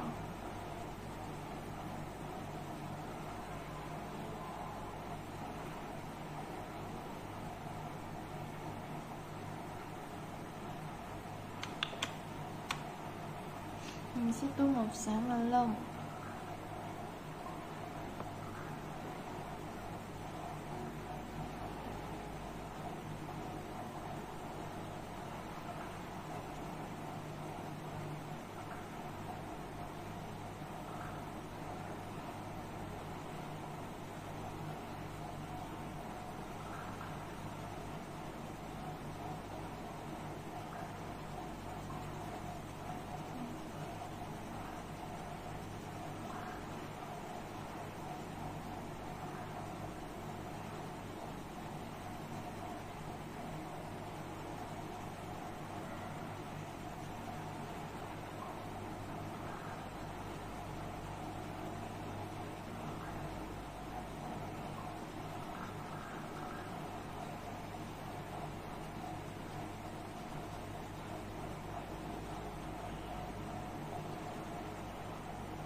xin chào các bạn. Chào mừng các bạn đã đến với kênh của mình.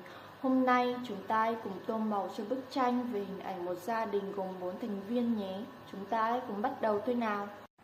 Sẽ tô tóc màu đen.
Em cũng đi áng màu hồng.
Hi, xin chào các bạn, chào mừng các bạn đã đến với kênh của mình. Hôm nay chúng ta hãy cùng tô màu cho bức tranh về hình ảnh một người mẹ đang bế con nhé. Chúng ta hãy cùng bắt đầu thôi nào. Mình sẽ tô tóc nó lên. Nào.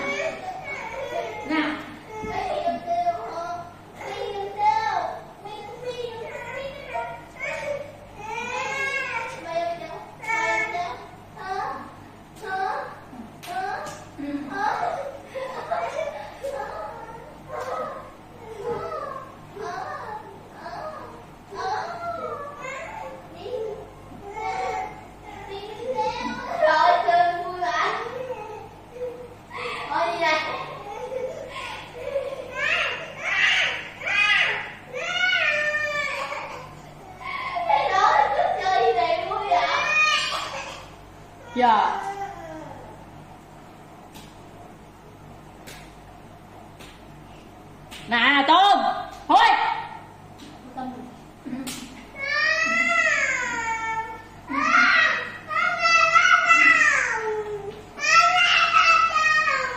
Ôi.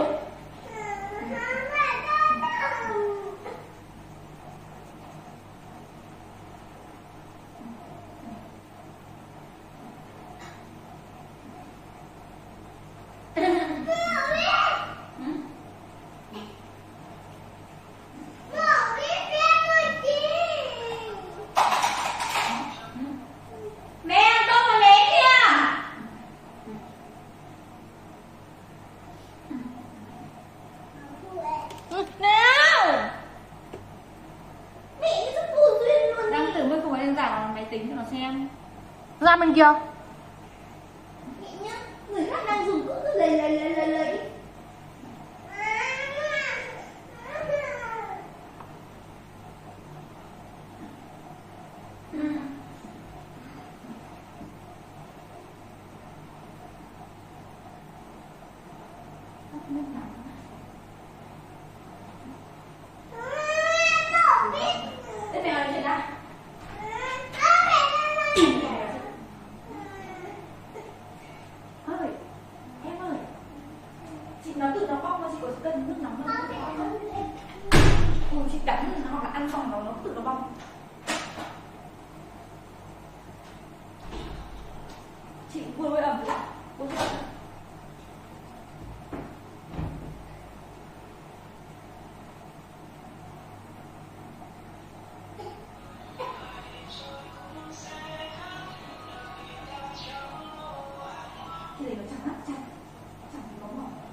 Tức là như của chị nó có lên được màu cái gì?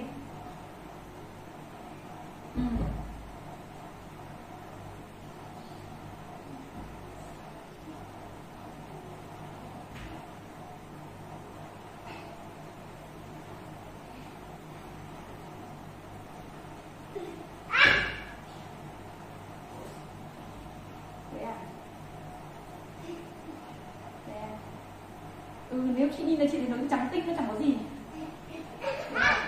Tại vì chị tưởng là mọi người nó bong. Thế à? Chị tưởng mọi người nó bong ra thì nó rất là hồng. Ôi là nó đỏ luôn. Hoặc là nó chỉ nhạt bớt thôi.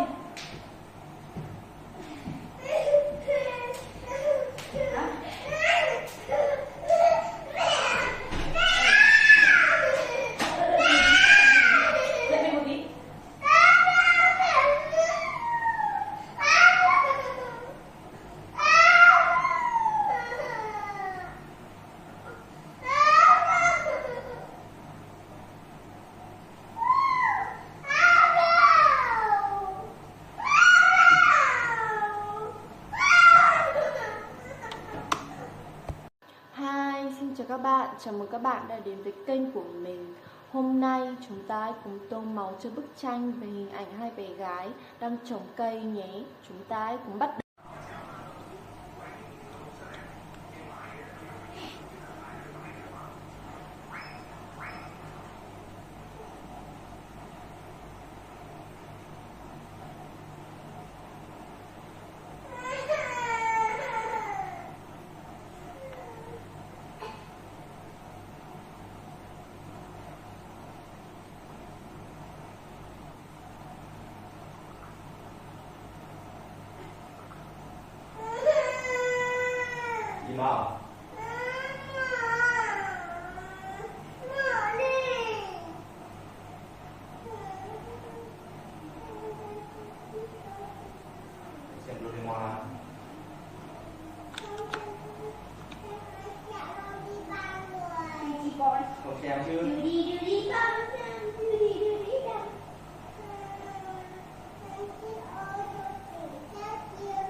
gì?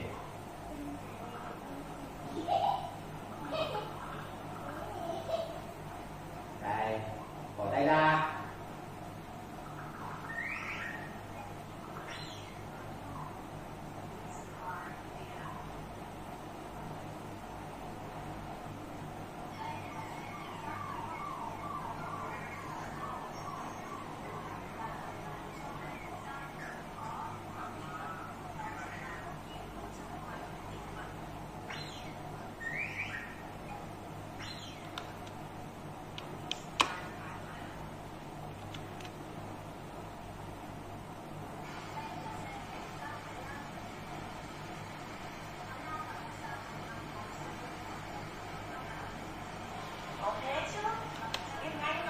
Gì vậy?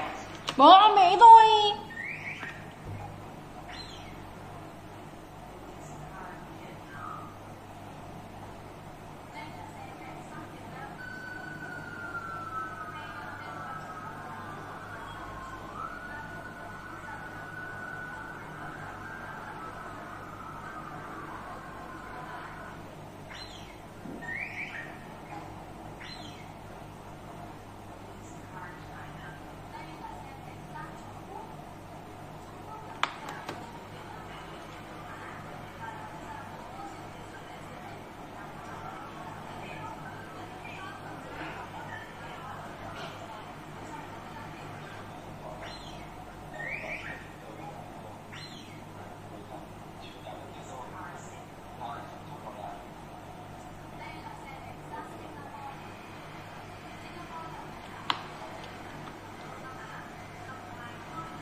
Xin chào các bạn, chào mừng các bạn đã đến với kênh của mình. Hôm nay chúng ta hãy cùng tô màu cho bức tranh về hình ảnh một đôi giày cao gót có gắn những bông hoa nhé. Chúng ta hãy cùng bắt đầu thôi nào. Mình sẽ tô hoa màu này.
Hoa xanh để tô lá.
Mình sẽ lấy màu này để tô lá.